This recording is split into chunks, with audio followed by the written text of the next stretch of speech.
तुम लोगों ने बोला था कि मुझे एक लॉन्ग सीरीज शुरू करनी चाहिए, तो फिर मैं यहाँ पे लॉन्ग सीरीज शुरू करने वाला हूँ। हालांकि मुझे इससे पहले ही वो आ गई है कि ये ऑलरेडी एक्सप्लेन्ड है। आई मीन आर्ट स्टाइल इतना ज्यादा बढ़िया है और ऊपर से 165 चैप्टर है, तो फिर कोई एक्सप्लेन क्यों नहीं एक्सप्लेन करेगा। और वैसे भी मार्केट में इतना कॉम्पिटिशन जो है, so you don't have to write with already explained. Please. चिढ़ हो जाती है शब्द को देखते ही, ऐसा लगता है गलत काम कर दिया। खैर एपिसोड की शुरुआत में हम लोग यहाँ पे किसी क्लैन के एक एल्डर को देखते हैं जो कि मरने की कगार पे लटका हुआ है, बस आखिरी सांसें ले रहा है। पहले इसके कई सारे डिसेपल्स हुआ करते थे, लेकिन अभी पूरी तरीके से कचड़ा बन चुका है कल्टीवेशन की दुनिया में। तो मुझे कुछ बताने की जरूरत नहीं कि इसके डिसेपल्स क्यों उसको छोड़ के जा रहे हैं। हम लोग यहाँ पे एक उसकी नई डिसेपल को देखते हैं जो कि यहाँ पे फीमेल है। बाकी उसके जो डिसेपल्स है उनके बारे में तो क्या ही बोलूं, ये साले एहसान फरामोश है। 50 डिसेपल जिसका नाम लिसान है वो पूछता है ये तो मरने वाला है, हम लोग क्या करें, कंधा भी देना पड़ेगा क्या। तो सीनियर डिसेपल जिसका नाम ये क्यू हुआन है वो बोलता है कि हमें इसके साथ कुछ भी करने की जरूरत नहीं है, मैं किसी दूसरे एल्डर्स के पास जा रहा हूँ उनका डिसेबल बनने के लिए, मैं इसकी लाश को कांधा नहीं देने वाला। थर्ड डिसेबल जिसका नाम वुफेंग है वो आगे से कहता है कि अगर ये मिशन पे नहीं जाता और केपल होके ना आता तो फिर शायद से इसकी लाइफ बढ़िया रहती, लेकिन अब तो ये खुद की ही लगवा चुका है और साथ ही में हमारी भी। सेकंड डिसेबल जिसका नाम ली हॉरैन है, इसको मैं यहाँ पे आस्तीन का सांप बोलना चाहूंगा क्योंकि उसने यहाँ पे जो एल्डर है जो कि मरने वाले हालात पे है उसकी जो मार्शल आर्ट्स थे उन्हें लीक कर दिया था, इसलिए यहाँ पे एल्डर की ये हालात है। और इनका जो फोर्थ डिसेबल था वो तो यहाँ पे पहले ही निकल लेता है कि तो ये बुढ़ा टपकने वाला है, मैं जा रहा हूँ सेकंड एल्डर के पास में जो कि फीमेल है और उनके पास कई सारी फीमेल डिसेपल्स है, तुम लोग अपना देख लो। बाय द वे इसका नाम वैंग जेंग है। और आखिर में लास्ट डिसेपल थी सिक्स्थ डिसेपल, वो उन लोगों से कहती है कि तुम सभी लोग एहसान फरामोश हो। अगर मास्टर ने तुम्हें कुछ भी कल्टीवेशन के बारे में सिखाया ना होता तो फिर तुम कभी लोग कुछ भी सीख ना पाते और आवारा कुत्तों की तरीके इधर उधर पड़े रहते। जिसपे वुफेंग आगे बढ़ता है जो कि उसके ऊपर चट्टा मार देता है, ये कहते हुए कि हमारी तो इज्जत कर लो, कम से कम एल्डर की हम नहीं कर रहे। तो बेसिकली सिक्स्थ डिसेबल की कल्टीवेशन इन सभी से बहुत ही लो है, बेसिकली वो भी कल्टीवेशन करना शुरू ही की है। उतने में कियोन उसे कहता है कि फालतू का बवाल ना करो, अगर उसे यहाँ पे रहना है तो फिर रहने दो, वैसे भी हम लोगों ने इसका जो भी माल है वो सब कुछ लूट लिया है। बेसिकली ये लोग एल्ड्रासाओ को कांधा तो नहीं देंगे लेकिन उसकी प्रॉपर्टी लेके जा रहे हैं। हम लोग सिक्स्थ डिसेबल को देखते हैं जो कि टसवे बहाए जा रहे थे और सभी लोगों को गद्दार बोल रही थी। पर वही सभी लोग सिक्स्थ डिसेबल को इतने समय यहाँ पे यंग स्लेव कह के बुला रहे हैं क्योंकि उसको यहाँ पे एल्ड्रासाओ ने बेसिकली हमारे मेन कैरेक्टर ने, और तब से वो उसी के साथ रह रही है। बेसिकली उसको ऑफिशियल डिसेबल नहीं बनाया गया है। उतने में एल्ड्रासाओ थोड़ी सी आवाज करता है तो फिर स्लेव उससे कहती है कि तुम चिंता ना करो, ये सभी लोग यहाँ पे नर्क की आग में सड़ेंगे और कुत्ते की मौत मरेंगे और मैं तुम्हारा ख्याल रखूंगी आखिरी दम तक। एल्ड्रासाओ उससे कहता है कि मैं तुमको यहाँ पे डिसेबल के तौर पे लेके आया था, लेकिन ना ही मैंने तुम्हें कभी डिसेबल माना और ना ही तुम्हें कभी कल्टीवेशन सिखाया, क्या तुम मुझे इसके लिए दोष देती हो। जिसपे डिसेबल आगे से बोलती है कि बिल्कुल भी नहीं, ये उसकी ही गलती है कि उसकी रूट्स और बोन्स यहाँ पे इतने ज्यादा खराब है कि वो कल्टीवेट कर ही नहीं सकती है। एल्ड्रासाओ ने तो उसको यहाँ पे बचाया है जिसके लिए वो बहुत ज्यादा मेहरबान है और उसे वो कभी भी यहाँ पे धोखा नहीं देगी। उतने में एल्ड्रासाओ उठ के बैठ जाता है ये कहते हुए कि अच्छे लोगों के साथ कभी भी अच्छा नहीं होता,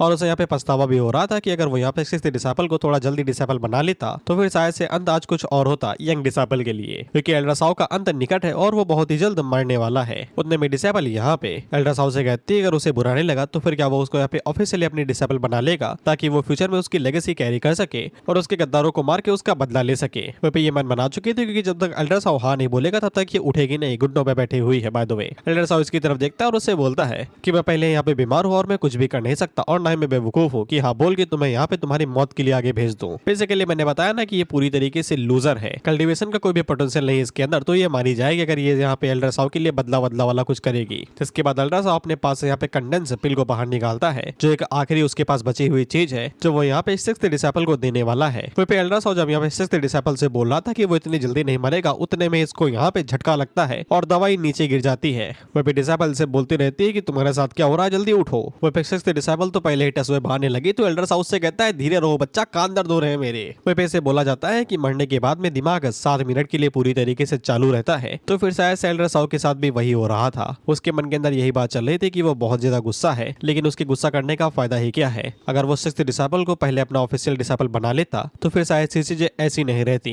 उतने में सिस्टम एंट्री मारता है अपना मास्टर एंड अप्रेंटिस रिलेशनशिप वाला सिस्टम लेके कि दोनों के बीच में एक बहुत ही अच्छा बॉन्ड देखा गया है, इसलिए सिस्टम अवेकन होता है। और क्योंकि अब ये जवान हो चुका है तो फिर हम इसे अब साव ही बुलाएंगे। साव आगे से कहता है इतने दिन तक कहा था तुम भाई, रुला दिया ना तुमने मुझे। और सिस्टम आते ही यहाँ पे सबसे पहले साव को इन्फिनाइट गोल्डन एलेक्सियर पिल देता है जो कि यहाँ पे इसकी स्पेशल एनर्जी को कई गुना ज्यादा ज्यादा बढ़ा देगा और जो पावर इसने खोई हुई थी वो और भी ज्यादा आ जाएगी इसके पास में, क्योंकि ये सभी इंजरीज को यहाँ पे रिपेयर कर सकते हैं और साथ ही में पावर भी बढ़ा देती है। वह पे ये बिल्कुल पूरी तरीके से चेक करा था कहीं नकली माल तो नहीं दे दिया सिस्टम ने। बाय द वे इसको यहाँ पे आए हुए कई साल हो चुके हैं और अब कहीं जाके सिस्टम साला जागा है। ये तकरीबन 20 साल पहले इस वर्ल्ड के अंदर आ गया था किसी कार क्रैश के दौरान में। जब ये इस वर्ल्ड के अंदर आया था तब ये किसी यंग मास्टर की बॉडी के अंदर आया था जो कि एक्सट्रीमली टैलेंटेड था, इसीलिए वो 10 साल की उम्र में ही बहुत ज्यादा स्ट्रॉन्ग बन गया था। लेकिन 15 के बाद में इसने यहाँ पे हॉन्गमेंग सेक्ट को ज्वाइन किया, तो इसके बाद में इसकी कल्टीवेशन धीरे धीरे करके कम होती गई और एक टाइम पे जाके इसकी कल्टीवेशन पूरी तरीके से बंद ही हो गई। तो फिर लोगों ने इसके ऊपर हंसना चालू कर दिया कि पहले तो जीनियस बन रहा था, अब लपुंगा बन के घूम रहा है। लेकिन किस्मत से अब सिस्टम जाग उठा है तो ये दोबारा राइज करेगा। तो इसके बाद सॉ यहाँ पे सिस्टम से पूछता है कि ये क्या है भाई, मास्टर डिसेपल के बॉन्ड से सिस्टम जागा है, अच्छे से समझाओ ना। तो सिस्टम उसे बताता है कि जैसा नाम बता रहा है, अगर मास्टर अपने डिसेबल को कुछ देगा तो फिर रिवॉर्ड में उसे और भी कई सारी चीजें मिलेंगी। बेसिकली लेनी देनी का सिस्टम है।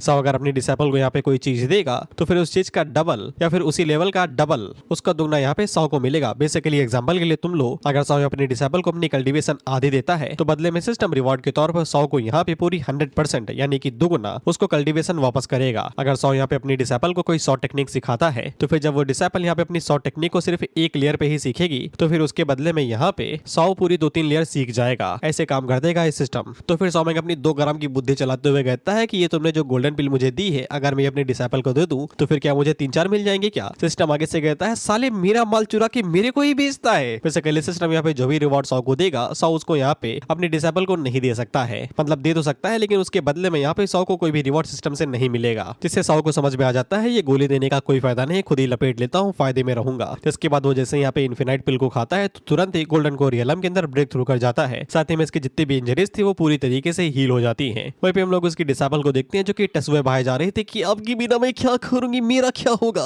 अब गड्ढा भी मुझे अपने कोमल हाथों से खोदना पड़ेगा आपके लिए। तभी साउ उसके सर को सहलाते हुए कहता है कि मरा नहीं हो बहन, दफनाने की पहले ही प्लानिंग कर ले रही हो, कम से कम रो तो लो मेरे लिए। फिर इसके बाद वो उसे बोलता है कि ये ना बोलना कि मरने से पहले हमेशा बदला लेने के बारे में सोचो और जब भी बदला लेना तो फिर उसका दुगना देना। इसके बाद हम लोग वुफेंग को देखते हैं जो कि यहाँ पे 6th पीक के सेक्ट मास्टर के पास में आया था। बेसिकली टोटल यहाँ पे 6 पीक्स हैं जिनके अलग अलग मास्टर हैं और 7वें पीक का मास्टर अपना साउजुआन है। हाँ, उसका पूरा नाम साउजुआन है। खैर वुफेंग यहाँ पे जो भी माल साउजुआन के कमरे से चुराया था उसको यहाँ पे वैंग के पास में लेके आया था 6th पीक मास्टर के पास में, ताकि वो उसे अपना डिसेबल बना ले। वैंग यहाँ पे सारा माल अपने पास रख लेता है और उससे कहता है इतना काफी नहीं है बालक, अगर तुम्हें मेरा डिसेबल बनना है तो फिर तुम्हें मेरे लिए एक और काम करना पड़ेगा। जिसके बाद वो अपने पास से कोई स्पेशल ऑब्जेक्ट निकालता है और उसको यहाँ पे वुफेंग को दे देता है, ये कहते हुए कि इसका इस्तेमाल करो और साउजुआन की जो स्पिरिचुअल लूट्स है उन्हें निकाल के मेरे पास लेके आओ। हाँ, बस उसको अच्छे से इस्तेमाल करना। एक बार अगर किसी का खून इसके ऊपर टच हो गया तो फिर ये पूरी तरीके से उसका खून यहाँ पे अपने अंदर सोख लेता है और बिना सीक्रेट टेक्निक के इसको यहाँ पे छुड़ाया नहीं जा सकता है। जिसपे वुफेंग आगे से कहता है कि साली की रूट चाहिए आपको, पहले बताना था ना, पहली बार में ही ले आता, दोबारा चक्कर मारना पड़ेगा। उतने में साउजियान यहाँ पे ही खड़ा था और उनकी बातें बड़े आराम से सुन रहा था। जिसके बाद वो यहाँ पे वुफेंग के ऊपर एक ही स्ट्राइक मारता है और वुफेंग की फटके चारों हो जाती है। अटैक की पावर को देख के नहीं, जो सीक्रेट ऑब्जेक्ट दिया गया था वो उल्टा उसी के हाथ में घुस जाता है धमाके की वजह से। अब ये इसका खून चूस रहा है और इसकी फटके चार। ये एल्डर वैंग से कहता है कि बचा ले रे मेरे को, मेरी तो कल्टीवेशन जर्नी भी अभी शुरू नहीं हुई। जिस पे एल्डर वैंग आगे से कहता है तुझसे पहले ये जरूरी है कि तेरे ऊपर हमला किसने किया। जिसके बाद वो ऊपर देखता है तो फिर वहाँ पे साउजुआन खड़ा था जो कि एल्डर वैंग से कहता है अगर तुम्हें मेरी स्पिरिचुअल लूट चाहिए तो फिर खुदा के ले लो ना, मैं यहीं पे ही खड़ा हूँ। एल्डर वैंग बोलता है कि मैं तो मजाक कर रहा था भाई, तुम तो सीरियस ले लिए। वो भी वो मन के अंदर सोचता है सब तो बोल लेते ये मरने वाला है, इसका पुनर्जन्म कैसे हो गया, वो भी गोल्डन कोरियलम के साथ में कर्ण अर्जुन है क्या भी। खुद में साउजियन एल्डर वैंग से कहता है कि आप मजाक कर रहे होंगे लेकिन मैं नहीं कर रहा। जिसके बाद अपनी सीक्रेट टेक्निक का यूज करता है, सीक्रेट नहीं पब्लिकली है। एल्डर वैंग उस टेक्निक को देख के घबरा जाते हैं क्योंकि ये साउजुआन की सिग्नेचर टेक्निक है। बेसिकली उसने यहाँ पे इस टेक्निक को बनाया है जिसका नाम surging waves of short technique है।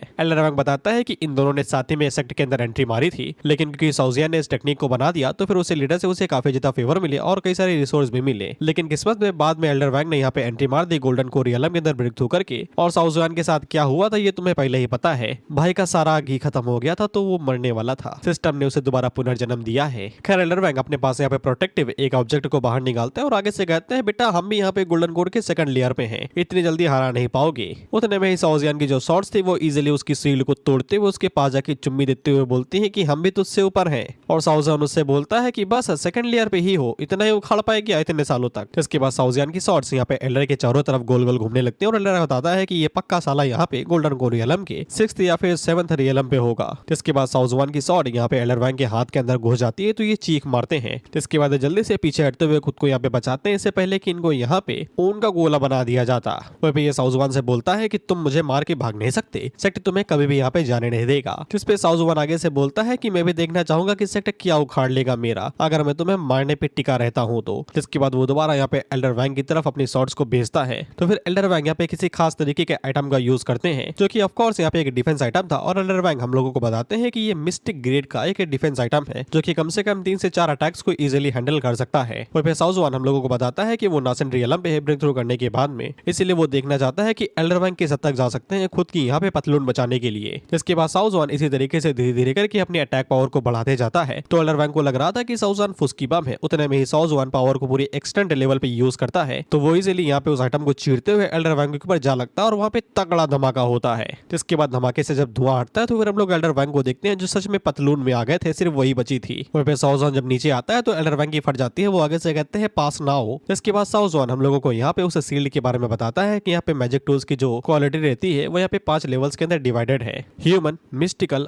Earthly, heavenly and immortal. और जिस तरीके के मिस्टिकल ग्रेड के ट्रेजर को एल्डर वैंग ने यहाँ पे इस्तेमाल किया है, वो सेट के लिए यहाँ पे नॉर्मल नहीं है, बेसिकली वो सेट का खास ट्रेजर बन सकता था। तो एल्डर वैंग के पास ऐसा माल कहाँ से आया, साउजुआन ये जानना चाहता है। जिसके बाद साउजुआन यहाँ पे अपनी स्पिरिचुअल एनर्जी को ही सॉर्ड के अंदर बदलता है और एल्डर वैंग के ऊपर हमला मारने वाला था उससे पहले यहाँ पे सेक्ट का लीडर आ जाता है, जो कि एल्डर जुआन से कहता है धीरज रखो पुत्र, धीरज रखो। जिसके बाद साउजुआन यहाँ पे सेक्ट लीडर की तरफ देखता है तो फिर हम लोग सेक्ट लीडर से मिलते हैं, जो हॉगमैंग सेक्ट के यहाँ पे लीडर है और इनका नाम जैंग ही है। और वो साउजुआन से कहते हैं कि इस तरीके से फाइटिंग करना रूल्स के पूरी तरीके से खिलाफ है और तुम्हें निकाला भी जा सकता है सेक्ट से। तो साउजुआन अपनी शॉट को वापस बुला लेता है और बोलता है ऐसा क्या। वहीं पे एल्डर वैंग यहाँ पे लीडर से बोलते हैं कि न्याय करो महामहिम। उतने में सेक्ट लीडर उसके ऊपर थप्पड़ मार देता है, ये कहते हो तुम चुप बैठो यार, एक तो साला हल्का होने जा रहा तो तुझसे प्रेशर बना हुआ और तुम्हारी लड़ाई के चक्कर में हल्का भी नहीं हो पाया, अब प्रेशर के बीच में तुम्हारे पहले लड़ाई चालू करूं तब जाके हल्का हो, चुप बैठो, टाइम ना वेस्ट करो मेरा। जिसके बाद वो यहाँ पे वैंग से बोलता है अगर मैंने न्याय किया ना तो तुम्हारे 6th पीक की धज्जियां उड़ा दूंगा ऊपर से नीचे तक और तुम्हारे पास बचाने के लिए पतलून भी नहीं बचेगी।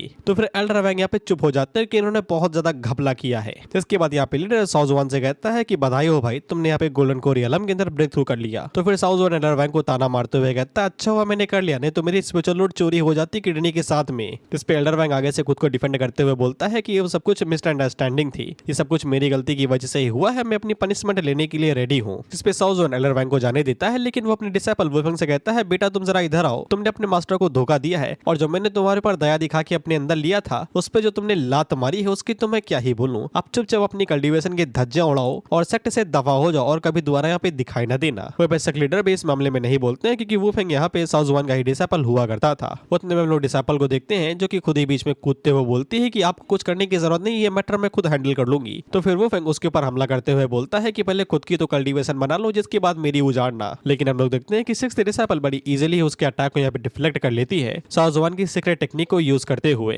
जिसपे वुल्फिंग को काफी ज्यादा बड़ा झटका लगता है क्योंकि इन लोगों ने जब भी साउजियन से बोला था कि ये टेक्निक हमें भी सिखा दो तो साउजियन ने हिंदुस्तानी भाव के तरीके बोला था पहली फुर्सत में निकल। हालांकि वो 6th डिसेबल से पूछता भी है कि तुम गुड फॉर नथिंग, तुमने ये चीज सीखी कैसे। जिसपे साउजुआन हम लोगों को बताता है कि उसने ये चीज 3 दिनों पहले सीखी थी। खैर हमें 6th डिसेबल का नाम अभी तक पता नहीं चला है तो फिर मैं इसे अभी के लिए लिन मिलाऊंगा क्योंकि ये लिन फैमिली से आती है। सिस्टम यहाँ पे साउजुआन को लिन की पूरी जानकारी दे रहा था कि इसके पास कितनी स्पिरिचुअल रूट है और कितना इसके पास इनसाइट है, बेसिकली नॉलेज, जो कि बहुत ही कम था, ना जानो। फिर इसके पास कोई भी खास टेक्निक नहीं है, लेकिन जब ये यहाँ पे फाउंडेशन एस्टेब्लिशमेंट रियलम को अचीव कर लेगी तब इसके पास यहाँ पे एंसेस्ट्रल सॉर्ट एम्ब्रियो आ जाएगा लिन फैमिली का, बेसिकली इसकी फैमिली ब्लड लाइन की टेक्निक। जिससे साउजुआन को समझ में आ जाता है कि लिन के पास यहाँ पे इनेट सॉर्ट बॉडी है। हालांकि लिन को ये नहीं पता कि ये इनेट सॉर्ट बॉडी होती क्या है। जिसपे साउजुआन उससे कहता है मुझे नहीं पता, बस मुझे इतना पता है कि तुम्हारे पास सॉर्ट मास्टरशिप का टैलेंट है और कहीं लिन वुल्फिंग के सामने उसकी नाक ना कटवा दे, इसीलिए वो उसे यहाँ पे अपनी खास सॉर्ट टेक्निक सिखा देता है, surging waves of sword technique. Lin को ये सॉर्ट टेक्निक सिखाने के बदले में यहाँ पे साउजुआन को सिस्टम की तरफ से मिस्टिकल ग्रेड की दी हेवन स्लेइंग एक टेक्निक मिल जाती है। और साउजुआन के लेते समय लिन ही सबसे बड़ा खजाना है क्योंकि अगर वो उसे कुछ देगा तो फिर उसे यहाँ पे उसका दुगना या फिर कई गुना मिलेगा। जिसके बाद लिन आगे बढ़ती है और वो यहाँ पे वुल्फिंग को खर्चा पानी देते हुए कहती है कि तुमने मेरे मास्टर को परेशान किया था ना, तुम्हें यहाँ पे पता भी नहीं कि उनकी औकात क्या है। जिसके बाद वो यहाँ पे उस ट्रेजर के ऊपर पैर रखती है जो कि वैंग ने इसको दिया था साउजुआन की रूट से निकालने के लिए, और उसके ऊपर पैर रख के वो उस पूरे ट्रेजर को ही वुल्फिंग की बॉडी के अंदर घुसा देती है और पीछे मुड़ के उन लोगों से कहती है कि इसकी मैंने स्पिरिचुअल लूट की धज्जियां उड़ा दी हैं, अब तुम सभी लोग चिंता मुक्त हो सकते हो। सेक्ट लीडर यहाँ से जाते हुए कहता है कि तुमने जो करना था कर लिया, अब मैं चलता हूँ भाई, बहुत जोर की लगी है। जिसपे साउजुआन आगे से बोलता है कि मैंने कब बोला भाई ये सब कुछ खत्म हो गया। जिसपे सेक्ट लीडर आगे से बोलता है कि तुमने तो बोला था कि तुम साला वैंग को जाने दोगे। जिसपे साउजुआन आगे से अपने रंग दिखाते हुए बोलता है कि मैंने बोला था कि मैं इसे जाने दूंगा, लेकिन मैंने ये नहीं बोला था कि मैं इसको ऐसे जाने दूंगा, अगर ये मुझे संतुष्ट करेगा तो ही मैं इसको जाने दूंगा। जिसपे एल्डर वैंग आगे से कहता है कि मैं शरीर से कोई मूल नहीं रखता और न ही मेरे कुछ ऐसे शौक हैं। जिसपे साउजन आगे से कहता है, बुढ़ो तुम्हारा बुढ़ा शरीर किसी को नहीं चाहिए, चुपचाप पैसे निकालो। जिसपे एल्डर वैंग अपनी जिंदगी की सारी कमाई बाहर निकालता है और वो यहाँ पे साउ जुआन को दे देते हैं, तो साउजन उन्हें जाने देता है। जिसके बाद वो लिन से कहता है कि यहाँ का खर्चा हो गया, चलो। वहीं पे एल्डर वैंग उन दोनों को जाते हुए देख रहे थे और मन के अंदर सोचते हैं कि जाओ बेटा जाओ, तुम्हें आसानी के साथ जाने नहीं दूंगा, अगली बार जब मिलेंगे। जिसके बाद हम लोग साउ जुआन को देखते हैं जो कि मस्त यहाँ पे एल्डर वैंग ने जो माल दिया था उसको टटोल रहा था। एल्डर वैंग के पास बहुत सारा माल था जिनमें से कमाल कमाल की चीजें भरी पड़ी थी। पहले तो ये वेपन और साथ में ये बाटली थी जिसके अंदर कोई पिल होगी अर्थ ग्रेड की। जिसके बाद साउ जुआन यहाँ पे एक और बाटली खोलता है तो फिर उसके अंदर से निकलते हैं कई सारे हाई ग्रेड के स्पिरिचुअल स्टोन, जिनको देख के साउ जुआन अपने मन के अंदर सोचता है कि अगर मैं ये लिन को दे दूं तो फिर सिस्टम इनके बदले में मुझे पता नहीं कितने ज्यादा स्पिरिचुअल स्टोन देगा। जिसके बाद हम लोग लिन को देखते हैं जो कि यहाँ पे साउ जुआन से मिलने के लिए आती है, तो साउ जुआन उसको बुलाता है और उससे बोलता है सामने बैठो। इसके बाद साउ जुआन हम लोगों को बताता है कि यहाँ पे कल्टीवेशन लेवल लो से हाई रहता है। यहाँ पे पूरे 10 तरीके के कल्टीवेशन रियलम्स रहते हैं। पोटेंशियल, इन नीड, की condensation, foundation establishment, golden core, nascent soul realm, reversion, integration, Mahayana, television, transcendent state. हालांकि रियलम के अंदर 10 सब रियलम होते हैं, बेसिकली लेयर, और उन 10 लेयर को पार करने के बाद में तुम नेक्स्ट रियलम के अंदर ब्रेक थ्रू कर पाओगे। पोटेंशियल रियलम यहाँ पे बॉडी और ब्लड की को पूरी तरीके से स्टिमुलेट करता है। बोन्स और यहाँ पे जो मसल्स रहते हैं उन्हें यहाँ पे इनहेंस करता है, जिससे यहाँ पे उनकी स्ट्रेंथ और टफनेस बढ़ती है। इन रियलम के अंदर जो की और ब्लड रहता है वो यहाँ पे दोबारा बनता है, जिसके बाद वो कन्वर्ट हो कि इंटरनल स्ट्रेंथ के अंदर बदल जाता है, जो कि पावर ऑफ टेक्निक और यहाँ पे बॉडीली डिफेंस को इनहेंस करता है। और ट्रांसेंडेंट रियलम के बाद में ही कोई यहाँ पे इमोर्टल बन सकता है, लेकिन आज तक कोई बना नहीं है या फिर सामने नया बनने के बाद में लोग इसको यहाँ पे मिथी मानते हैं। जिसके बाद साउ जुआन यहाँ पे लिन के साथ अपनी कल्टीवेशन शेयर करते हुए बताता है कि मैं यहाँ पे तुम्हें कुछ सेट्स ऑफ स्किल और इनेट रियलम के बारे में थोड़ी बहुत चीजें बताने वाला हूँ, जिनको तुम अच्छे से प्रैक्टिस कर लेना। जिसके बाद हमें लिन का असली नाम बताया जाता है जो कि होता है यनु। लिन ही बुलाते हैं, वही बढ़िया रहेगा, वैसे भी फैमिली सरनेम यही है। वहीं पे साउ जुआन को लिन के अंदर बस एक ही कमी दिखाई दे रही थी, वो थी उसकी स्पिरिचुअल लूट्स, जो कि यहाँ पे सिर्फ 15 ही थी। इसलिए वो सिस्टम से पूछता है कि एवरेज पर्सन की जो स्पिरिचुअल लूट्स रहती हैं वो कितनी हो सकती हैं। जिसपे सिस्टम आगे से बताता है कि एवरेज वैल्यू 50 से 60 हो सकती है। जिससे साउ जुआन को समझ में आ जाता है कि इसीलिए लिन यहाँ पे जो स्किल्स होती है उन्हें तो जल्दी सीख लेती है, लेकिन उसकी कल्टीवेशन इतनी जल्दी इंप्रूव नहीं होती। अब इसको ठीक करने का बस एक ही तरीका है कि यहाँ पे साउ जुआन अपनी पावर को यूज करते हुए फोर्सफुली उसकी बॉडी को क्लीनिंग करे और उसकी स्पिरिचुअल लूट्स को यहाँ पे इनहांस करे और उन्हें बढ़ाए। जिसके बाद साउ जुआन बिल्कुल ऐसा ही करता है और वो यहाँ पे लिन की स्पिरिचुअल लूट्स को बढ़ाने लगता है अपनी पावर को यूज करते हुए। हालांकि ये चीज कॉस्ट के साथ में आती है। जिसके बाद लिन जब अपनी आंखें खोलती है तो पोटेंशियल रियलम की एकदम पीक पे थी और साथ में ये साउ जुआन से पूछती है क्या तुमने अपनी पावर का इस्तेमाल किया मेरी यहाँ पे पावर बढ़ाने के लिए। ऐसा बोला जाता है कि जब भी कोई इस टेक्निक का यूज करता है तो फिर इससे यहाँ पे जो अपनी पावर को देता है उसे बहुत ही ज्यादा रिस्क होता है अपनी कल्टीवेशन लूज करने का, यहाँ तक कि एक रियलम भी ड्रॉप हो सकता है और यहाँ तक कि स्पिरिचुअल लूट्स भी बहुत ही बुरी तरीके से जख्मी हो सकती हैं। हालांकि साउ जुआन को कौन सा फर्क पड़ता है, भाई के पास सिस्टम है, वो जितना देगा उससे दोगुना सिस्टम उसे देगा, इसीलिए वो बोलता है मैं भला चंगा सी। हम लोग देखते हैं कि सिस्टम उसे बताता है कि तुमने यहाँ पे अपने डिसेबल को 100 दिनों की कल्टीवेशन दी है, जिसके बदले में मैं सिस्टम तुमको यहाँ पे 500 दिनों की कल्टीवेशन देता हूँ। देखा, इसके लिए यहाँ पे पावर शेयर करना श्राप नहीं बल्कि वरदान है। इसलिए वो साउ जुआन से कहता है कि मैं इतना बुरा टीचर हूँ कि मैंने तुम्हें कुछ भी नहीं दिया, इसलिए मैंने तुमको ऑफिशियली यहाँ पे अपने डिसेबल बनाया है, तो फिर मैं इतना तो तुम्हारे लिए कर ही सकता हूँ। इसके बाद वो यहाँ पे अपने स्पिरिचुअल स्टोन को दे देता है जो वो एल्डर वैंग से चुरा के लेके आया था। तो फिर लिन का चेहरा ही बता रहा है कि ये कितना खुश हो गई है इतना पैसा देख के। हालांकि सिस्टम यहाँ पे साउ जुआन को उसका दुगना दे देता है। जिसके बाद साउ जुआन इसी तरीके से यहाँ पे लिन को और भी कई सारे टेक्निक देता है और इतने सभी कल्टीवेशन टेक्निक देने के बाद में उसे यहाँ पे इन सभी टेक्निक्स का 20 गुना मिल रहा था। वो सारा माल सिस्टम से लेने के बाद में वो लिन से कहता है कि वो 3 दिनों के लिए सर्कुलेशन के अंदर जाने वाला है और तब तक लिन को यहाँ पे उसे गार्ड करना पड़ेगा। जिस पे लिन फुल मोटिवेट होकर यहाँ पे साउ जुआन से बोलती है कि वो उसको यहाँ पे अपनी जान से भी ज्यादा गार्ड करेगी। साउ जुआन उससे कहता है कि इतना भी गार्ड नहीं करना है, नॉर्मल ही बिहेव करो और जो मैंने तुम्हें दिया है उसके ऊपर जाओ अच्छे से प्रैक्टिस करो। इसके बाद हम लोग साउ जुआन को देखते हैं जो कि अपने रिवॉर्ड्स कुछ कर रहा था। रिवॉर्ड्स के अंदर उसको यहाँ पे 4th लेवल की एक ग्रेट रिफाइंड पिल मिली थी जिसको सिर्फ नासेंट सोल रियलम के कल्टीवेटर ही रिफाइन कर सकते हैं। यहाँ तक कि उसके सेक्ट के अंदर भी कोई बहुत ही कम लोग होंगे जो कि इस पिल को रिफाइन कर पाएंगे। लेकिन सबसे ज्यादा बढ़िया चीज उसे सिस्टम की तरफ से ये लगी थी कि उसको यहाँ पे टॉप नॉच की heaven grade shot control technique मिल गई थी और ये टेक्निक का मुकाबला यहाँ पे टॉप इंपीरियल शॉट टेक्निक के बराबर का है, क्योंकि ये शॉट टेक्निक यहाँ पे एक उंगली से भी चल सकती है, इसके लिए ज्यादा मेहनत नहीं करनी पड़ेगी। साथ ही में यहाँ पे साउ जुआन को ये शॉट भी मिली थी जो कि यहाँ पे सॉफ्ट अर्थ ग्रेड की शॉट थी जो कि उसे इनविंसिबल बना देती है। जिसके बाद वो यहाँ पे शॉट की पावर को चेक करता है टेक्निक के साथ में, तो वो इजीली एक बहुत बड़ी चट्टान को यहाँ पे तोड़ देती है। और फिर साउ जुआन अगर पावरफुल शॉट्स को यहाँ पे कलेक्ट करेगा तो फिर उसकी टेक्निक की पावर भी यहाँ पे बढ़ेगी। जिसके बाद साउ जुआन कल्टीवेट करने के लिए अंदर चला जाता है। जिसके बाद हम लोग यहाँ पे हॉगमैंग सेट के ट्रेडिंग मार्केट को देखते हैं जहाँ पे हम लोग साउ जुआन के 2 डिसेबल्स को देखते हैं जिसपे डिसेबल नंबर 5 और 2 था। और पीछे से कई सारी लड़की यहाँ पे साउ जुआन के बारे में बात कर रही थी कि हमने सुना है कि वो यहाँ पे अपने डिसेबल्स को कल्टीवेशन देने के साथ साथ अपने टेक्निक्स भी देता है और ये दोनों लड़कियां काफी ज्यादा खुश थी, इनको भी यहाँ पे 7th पीक का डिसेबल बनना था। वही बिल्ली अपने मन के अंदर सोचता है कि साउजवान बिल्कुल भी ऐसा नहीं करेगा, वो अपनी टेक्निक्स को बिल्कुल भी यहाँ पे यंग स्लेव को नहीं देने वाला है। वो पे वैंग जिन लड़कियों से चिपका हुआ था वो भी उससे पूछते हैं कि तुम भी तो यहाँ पे उसके एक डिसेबल हुआ करते थे ना, तुम्हें क्या कुछ भी नहीं मिला? जिस पे वैंग आगे से कहता है कि उस हरामी के पास देने को कुछ भी नहीं है, ये सब कुछ बस अफवाहें हैं और कुछ भी नहीं। और वोली से पूछता है कि तुम भी यही सोचते हो ना? जिसपे वो बोलता है कि हाँ। जिसके बाद ये दोनों यहाँ से चले जाते हैं। जिसके बाद हम लोग सेकंड डिसेबल हॉरन को देखते हैं और उसे इन सभी बातों के अंदर दम लग रहा था, क्योंकि इसने सुना था कि एल्डर वैंग भी यहाँ पे साउजवान का मुकाबला नहीं कर पाए हैं और उसने यहाँ पे गोल्डन कोरियलम के अंदर ब्रेक थ्रू भी कर लिया है। इसलिए हॉरन फैसला करता है कि वो खुद जाके चेक करेगा कि ये बातें सच है या नहीं। इसके बाद हम लोग साउजवान की पीक को देखते हैं, जिसे मिलने के लिए यहाँ पे सेक्ट लीडर का सबसे बड़ा डिसेबल आता है, जिसका नाम यहाँ पे येसी था। और वो यहाँ पे ये बताने के लिए आया था कि कुछ दिनों के अंदर ही यहाँ पे सेक्ट कंपटीशन होने वाला और सभी पीक मास्टर्स को यहाँ पे अपने अपने डिसेबल भेजने पड़ेंगे कंपटीशन के दौरान में। जिसके बाद वो आगे से माफी मांगते हुए ये भी कहता है कि बढ़िया यही रहेगा कि लिन को वहाँ पे ना ही भेजा जाए, क्योंकि उसकी क्वालिफिकेशन काफी ज्यादा खराब है और वो कंपटीशन के अंदर सिर्फ मारी खाएगी और कुछ भी नहीं। जिसपे लिन को ऑफकोर्स गुस्सा आता है और साउजवान भी आगे से बोलता है तुम चश्मा लगवा लो भाई, तुम्हारी आंखें खराब है। लिन कुछ दिनों पहले यहाँ पे ऑर्डिनरी डिसेबल हुआ करती थी, लेकिन अब उसकी कल्टीवेशन कई गुना ज्यादा बढ़ गई है और जिस हिसाब से वो कल्टीवेट कर रही है, कुछ ही दिनों के अंदर वो यहाँ पे येसी को भी टक्कर देने लगेगी। येसी को बिल्कुल भी इस चीज को यकीन नहीं होता। वो आगे से कहता है मजाक कर रहे हो क्या अंकल? जिसपे साउजवान लिन से कहता है जलवा दिखाओ यार तुम अपना। जिसपे लिन आगे से यहाँ पे अपनी स्पिरिचुअल पावर को दिखाती है, तो फिर यहाँ पे येसी काफी ज्यादा हैरान हो जाता है कि 3 दिनों के अंदर ही ये पोटेंशियल रियलम की पीक स्टेज पे कैसे चली गई। वहीं पे हम लोग हॉरन को भी देखते हैं, जो कि झाड़ियों से ये सब कुछ देख रहा था। तो इसके बाद साउजवान यहाँ से चला जाता है, ये कहते हुए कि सब कुछ पॉसिबल है बेटा जी, तुम जाओ यहाँ से। और लिन उसे चिढ़ा रही थी। वहीं पे हॉरन को समझ में आ जाता है कि लिन अपने बलबूते पे इतनी जल्दी कल्टीवेट तो कर नहीं पाएगी। साउजवान ने पक्का यहाँ पे अपनी कल्टीवेशन को उसके अंदर ट्रांसफर किया है और इसको भी यहाँ पे लिनी देने का असर पता था कि जब भी कल्टीवेशन दी जाती है तो फिर यहाँ पे सामने वाले की कल्टीवेशन भी बहुत ही बुरी तरीके से असर करती है। इसलिए ये सोचता है क्यों ना इसी बात का फायदा उठा के इसको हमेशा के लिए मिटा ही क्यों ना दिया जाए। जिसके बाद ये भागते हुए सीधा यहाँ पे थर्ड पीक मास्टर के पास जाता है, जिसका नाम मैंग है।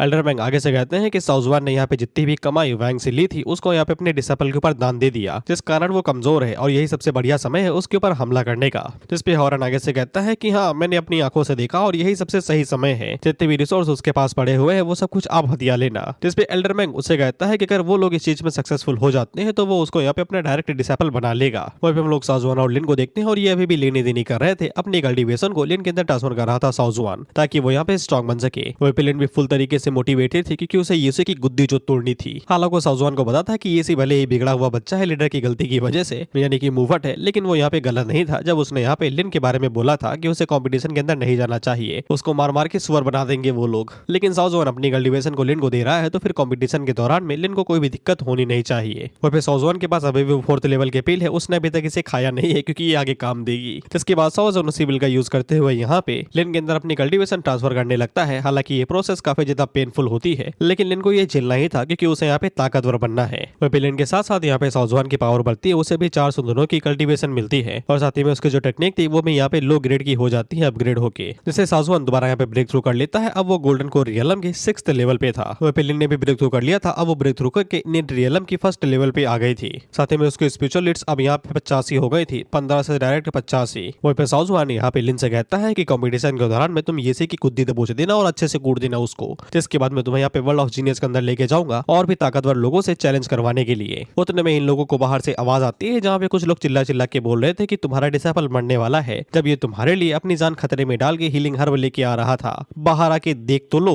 वो पिलिन काफी ज्यादा हैरान थे कि उसके अलावा यहाँ पे साउजवान का कौन सा डिसेबल है। इसके बाद वो लोग जब दरवाजा खोलते हैं तो फिर उन्हें यहाँ पे एल्डर मैंग और हॉरन दिखाई देता है। वहीं पे हॉरन को ऐसे लेके आए थे कि जैसे मरने ही वाला है ये बंदा, और इसके हाथों में यहाँ पे हीलिंग हर्ब थी। जिसके बाद हॉरन वो हीलिंग हर्ब दिखाते हुए कहता है कि मैं आपके लिए life saving dragon blood herb ले आया। जिस पे लिन आगे से कहती है हरामी, तूने 2 दिनों पहले ही यहाँ पे 3rd पीक को ज्वाइन किया है, अब यहाँ पे क्या लेने के लिए आया हुआ है। जिस पे हॉरन नौटंकी करते हुए बताता है कि वो तो ये जानबूझ के किया था ताकि वो यहाँ पे 3rd पीक से मदद ले सके ये हीलिंग हर्ब ढूंढने के लिए और अपने मास्टर की जान बचा सके। जिस पे एल्डर मैंग भी आगे से यहाँ पे कहते हैं कि हॉरन ने अपनी जान की परवाह ना करते हुए तुम्हारे लिए हर्ब लेके आई है, कम से कम थोड़ा तो इसको ग्रेटिट्यूड दिखा दो। एल्डर मैंग भी आगे से कहते हैं ये मेरे दरवाजे पे 3 दिनों तक पड़ा रहा, तब मैंने इसकी मदद की। लिन आगे से भड़की हुई थी, वो अंड संड कुछ भी बोले जा रही थी, तो साउजवान उससे कहता है यार मुझे हैंडल करने दो यार, ये सब बुद्धिजीवी है, इनके साथ बुद्धि से ही खेलना चाहिए। जिसके बाद वो हॉरन से कहता है कि तुमने यहाँ पे पहले ही 3rd पीक को ज्वाइन कर लिया है, तो फिर यहाँ पे क्या करने के लिए आए हो? क्या तुम्हें मेरे पीक में दोबारा वापस आना है क्या? जिसपे हॉरन साफ मना कर देता है ये कहते हुए कि यहाँ पे उसने धोखा दिया है तो उसका डिसेबल दोबारा कैसे बन सकता है, लेकिन ये हर्ब आप ले लो। पीछे से ये लोग कह रहे थे कि इसने अपनी जान खतरे में डाली ये हर्ब पाने के लिए और इसके कल्टीवेशन डिस्ट्रॉय हो गई है, इसको रिकवर करने के लिए कम से कम 4th लेवल की पील लगेगी। की, तो फिर एल्डर सॉजुआन तो ये कर ही सकता है ना अपने डिसाइपल के लिए। जिसपे हॉरन आगे से नौटंकी करते हुए कहता है कि तुम लोग कुछ ज्यादा ही बोल रहे हो। उतने में सॉजुआन लड़खड़ा के नीचे गिर जाता है और कहता है कि वो ठीक ही कहाँ हुआ है, उसे तो ये ड्रैगन ग्रास की जरूरत ही है अपनी बॉडी को रिकवर करने के लिए। लिन भी आगे से इसमें हाँ बोलती है कि हाँ भैया ये तो अभी मरने ही वाले थे, अभी इनको मसाज दी है, जिसपे इन चारों की फटी, क्योंकि ग्रास और यहाँ पे 4th लेवल पिल दोनों की वैल्यू मतलब सम बराबर ही है। जिससे हॉरन अपने मन के अंदर सोचता है कि चलो कम से कम पिल ही मिलेगी, इसके बदले में इसको लॉस नहीं समझा जाएगा। इतने में ये ठीक था, लेकिन ये तभी बोल देता है कि उसकी जिंदगी खराब ही है और वैसे भी उसे पिल की जरूरत नहीं है। तो हॉरन आगे से कहता है ऐसा क्या, जिसके बाद वो तुरंत ग्रास लेता है और यहाँ पे लिन को दे देता है, कहते हुए इसको तुम अच्छे से पीस के स्टू के अंदर डालना, चिकन खाएंगे हम लोग। वो सिस्टम इस ग्रास को यहाँ पे ट्रिपल कर देता है, बेसिकली 5 दे देता है। उतने में हॉरन और भी ज्यादा नौटंकी करने लगता है कि इसके प्राण निकलने ही वाले इसके शरीर से। तो फिर वो सभी लोग सॉजुआन के ऊपर पीयर प्रेशर बनाने लगते हैं और एल्डरमैन तो ये भी कहते हैं कि तुम्हें लोगों को लोल मॉडल होना चाहिए, लोल मॉडल, LOL लोल मॉडल। अगर ये बात सभी लोगों को पता चल गई कि इसकी कल्टीवेशन डिस्ट्रॉय हो गई है, तो फिर क्या कोई इसे यहाँ पे अपने डिसेबल बनाएगा। उतने में सॉजुआन आगे बढ़ता है कि ऐसी बात है क्या, मैं तुम्हें पिल तो नहीं दे सकता, लेकिन कम से कम तुम्हारी चोटों को तो ठीक कर सकता हूँ अपनी कल्टीवेशन की मदद से। जिसपे एल्डरमैन काफी ज्यादा खुश हो जाता है। वो मन के अंदर सोचता है कि तुम जैसे इसकी चोटों को ठीक करोगे अपनी कल्टीवेशन के यूज करते हुए, हम तुम्हारी चोटों को और बढ़ा देंगे। इसके बाद सॉजुआन हॉरन की चोटों को यहाँ पे ठीक करना शुरू करता है, लेकिन किसी गलत तरीके से। बेसिकली वो हॉरन की चोटों को ठीक करने उन्हें और भी ज्यादा खराब कर रहा था, जो थी भी नहीं। इस वजह से हॉरन काफी ज्यादा दर्द में चीखने लगता है। बाकी दोनों डिसेबल्स को उसकी चिंता होती है, तो एल्डरमैन आगे से कहते हैं नहीं नहीं, ये नॉर्मल प्रोसेस है। जब यहाँ पे फ्यूजन का इस्तेमाल किया जाता है पावर बढ़ाने के लिए, तो फिर कल्टीवेशन लेने वाले को दर्द होता ही है। लेकिन यहाँ पे हॉरन को पता था कि उसकी कल्टीवेशन नहीं बढ़ रही, बस कि उसकी कल्टीवेशन को डिस्ट्रॉय किया जा रहा है, उसकी हर एक मसल और मेरिडियंस को डिस्ट्रॉय करते हुए। वो फिर ये दर्द में चीख भी नहीं सकता था और नहीं यहाँ पे एल्डरमैन से मदद के लिए बोल सकता था। वो तो उसे थम्स अप दे रहे थे कि काम हो गया लल्ला। जिसके कुछ मिनटों के बाद हम लोग देखते हैं कि हॉरन का काम हो गया था हमेशा के लिए, बस थोड़ी सी जान बची हुई थी जो कि बस लटकी हुई है और ये कभी भी गिर सकती है। सॉजुआन उन लोगों से कहता है कि इसका काम हो गया, तुम लोग इसको ले जाओ, मैं चला अपने रास्ते। जिसके बाद उन्हें नौटंकी करते हुए कहता है कि लिन सहारा दो भाई, थक गया हूँ इतना सब करके। वहीं पे एल्डरमैन को जैसे ही लगता है कि यहाँ पे सॉजुआन का तेल खत्म हो गया है, तो वो जल्दी से यहाँ पे उसके ऊपर एक पावरफुल हमला करते हैं। सॉजुआन को पहले से इस बारे में पता था, वो जल्दी से काउंटर अटैक करता है और ऑफ कोर्स सॉजुआन की कल्टीवेशन यहाँ पे एल्डरमैन से काफी ज्यादा थी, तो वो इजीली यहाँ पे उन्हें ओवर पावर कर देता है और पावरफुल पाम अटैक करके उन्हें दूर फेंकता है और एल्डरमैन की फटके 4 हो जाती है। खून की पिचकारी मारते हैं वो और धड़ाम से दूर जाके गिरते हैं और सॉजुआन यहाँ से निकल जाता है, ये कहते हुए कि चिकन की तंगड़ी लूंगा मैं और तुम उसकी यहाँ पे बाई तंगड़ी लेना। उतने में हॉरन उन दोनों से कहता है न्योता निकालो क्या बे तुम लोगों के लिए, कुछ हमला करो उसके ऊपर। इस पे वो दोनों एक दूसरे की तरफ देखते हैं और यहाँ पे रेडी हो जाते हैं। वो पे एक बंदा अपने पास से हिडन वेपन को बाहर निकालता है, जिसको इन लोगों ने पता नहीं कहां से लिया था और इस वेपन को यूज करने के लिए स्पेशल टेक्निक लगती है, जो कि हवा में जाने के बाद में गायब हो जाते हैं। और एल्डरमैन ने साफ बोल दिया था अगर कुछ भी गड़बड़ होती है तो फिर इनका इस्तेमाल करना। जिसके बाद वो डिसेबल इसी का यूज करते हुए यहाँ पे सॉजुआन के ऊपर हमला करता है, लेकिन सॉजुआन इजिली उन्हें यहाँ पे डॉज कर लेता है और पता नहीं शायद से इनके अंदर पॉइजन था, क्योंकि ये पूरी लकड़ी ही पिघला देते हैं। वो पे सॉजुआन हमें बताता है कि लगातार पिल खाने की वजह से उसकी एसिडिटी तो बढ़ी ही है, लेकिन साथ ही में उसके यहाँ पे जो सेंसर्स है वो भी इनहैंस हो गए हैं, तो उसके लिए किलिंग इंटेंट को देख पाना और इस तरीके के अटैक्स को डॉज कर पाना बाएं हाथ का खेल है। इसके बाद ये दोनों दोबारा हमला करने को आगे बढ़ते हैं, क्योंकि सॉजुआन ने वो वाला डॉज कर लिया था। बाय द वे ये दोनों अबे के लिए इनविजिबल हैं, सॉरी इनविजिबल हैं। इसलिए यहाँ पे सॉजुआन यहाँ पे मिलिन से कहता है कि दाहिनी तरफ हमला करो, खास टेक्निक का यूज करते हुए। लिन बिल्कुल ऐसा ही करती है और वो दाहिनी तरफ यहाँ पे उन टेक्निक का यूज करती है, तो वो इजिली उन सभी नीडल्स को यहाँ पे ब्लॉक कर लेती है। और सॉजुआन ने उसे यहाँ पे एक और शॉर्ट टेक्निक सिखाई थी, तो फिर उसके रिवॉर्ड में उसे यहाँ पे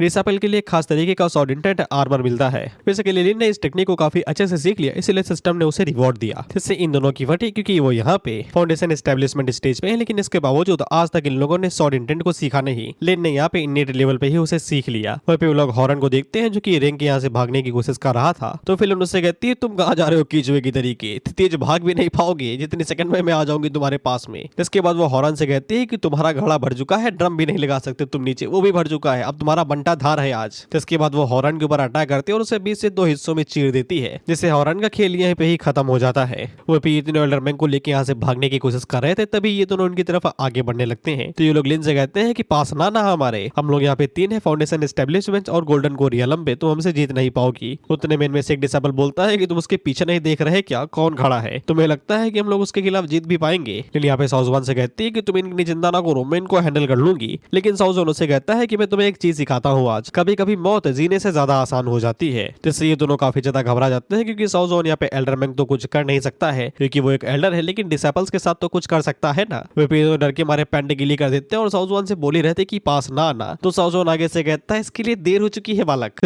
इसके बाद हम लोग सॉजुआन और एल्डरमैन को डायरेक्ट लीडर के पैलेस के अंदर देखते हैं, जहाँ पे सॉजुआन सेक्ट लीडर को इन सभी सिचुएशन के बारे में बता रहा था कि खुद को प्रोटेक्ट करने के लिए यहाँ पे सॉजवान और उसकी डिसेपल ने डिसेपल हॉरन को मार उड़ाया और साथ में यहाँ पे एल्डरमैन के जो 2 डिसेपल्स थे उनकी कल्टीवेशन को पूरी तरीके से क्रिपल कर दिया। इसलिए लीडर इस बात को समझेंगे और यहाँ पे जो दोषी है उसे यहाँ पे सजा देंगे। लीडर को साफ पता था कि सॉजवान ने यहाँ पे कुछ गड़बड़ की है, लेकिन इसके बावजूद वो कुछ साबित कहाँ कर सकते हैं। सेक्ट लीडर आगे से कहते हैं कि गद्दार भले ही मारा गया है, लेकिन अभी भी यहाँ पे कुछ अवशेष रह गए हैं और वो लोग बार बार इस तरीके से सेक्ट के रूल को भी नहीं तोड़ सकते। जिसपे सॉजवान तो आगे से कहता है कि हाँ, आप रूल्स को फॉलो करिए भाई, मुझे कोई दिक्कत नहीं है। उतने में एल्डरमैन आगे से कहता है कि तुम यहाँ पे इतना बायस्ड कैसे हो सकते हो। बायस्ड का मतलब होता है किसी खास को फेवर करना और किसी दूसरे को ना करना, बेसिकली भेदभाव एक तरीके से। एग्जाम्पल के लिए तुम किसी पॉलिटिशियन को ले सकते हो। अगर पॉलिटिशियन अपनी फैमिली और यहाँ पे नॉर्मल लोगों के साथ में भेदभाव करता है तो फिर उसको बायस्ड बोला जाएगा। और यही बात एल्डरमैन कह रहे थे कि यहाँ पे सेक्ट लीडर यहाँ पे सॉजवान को फेवर करते हैं और बाकी लोगों को इग्नोर। इसने यहाँ पे पूरी तरीके से सेक्ट की रूल्स की धज्जियां उड़ा रखी है। इसने मेरे डिसेपल्स को मारा, मैं तो यहाँ पे अच्छे इंटेंशन से उसके पास गया था। इसको सेक्ट के रूल के हिसाब से कड़ी सजा मिलनी चाहिए। तो इस पे सॉजवान एल्डरमैन को यहाँ पे घूरते हुए कहता है कि तुम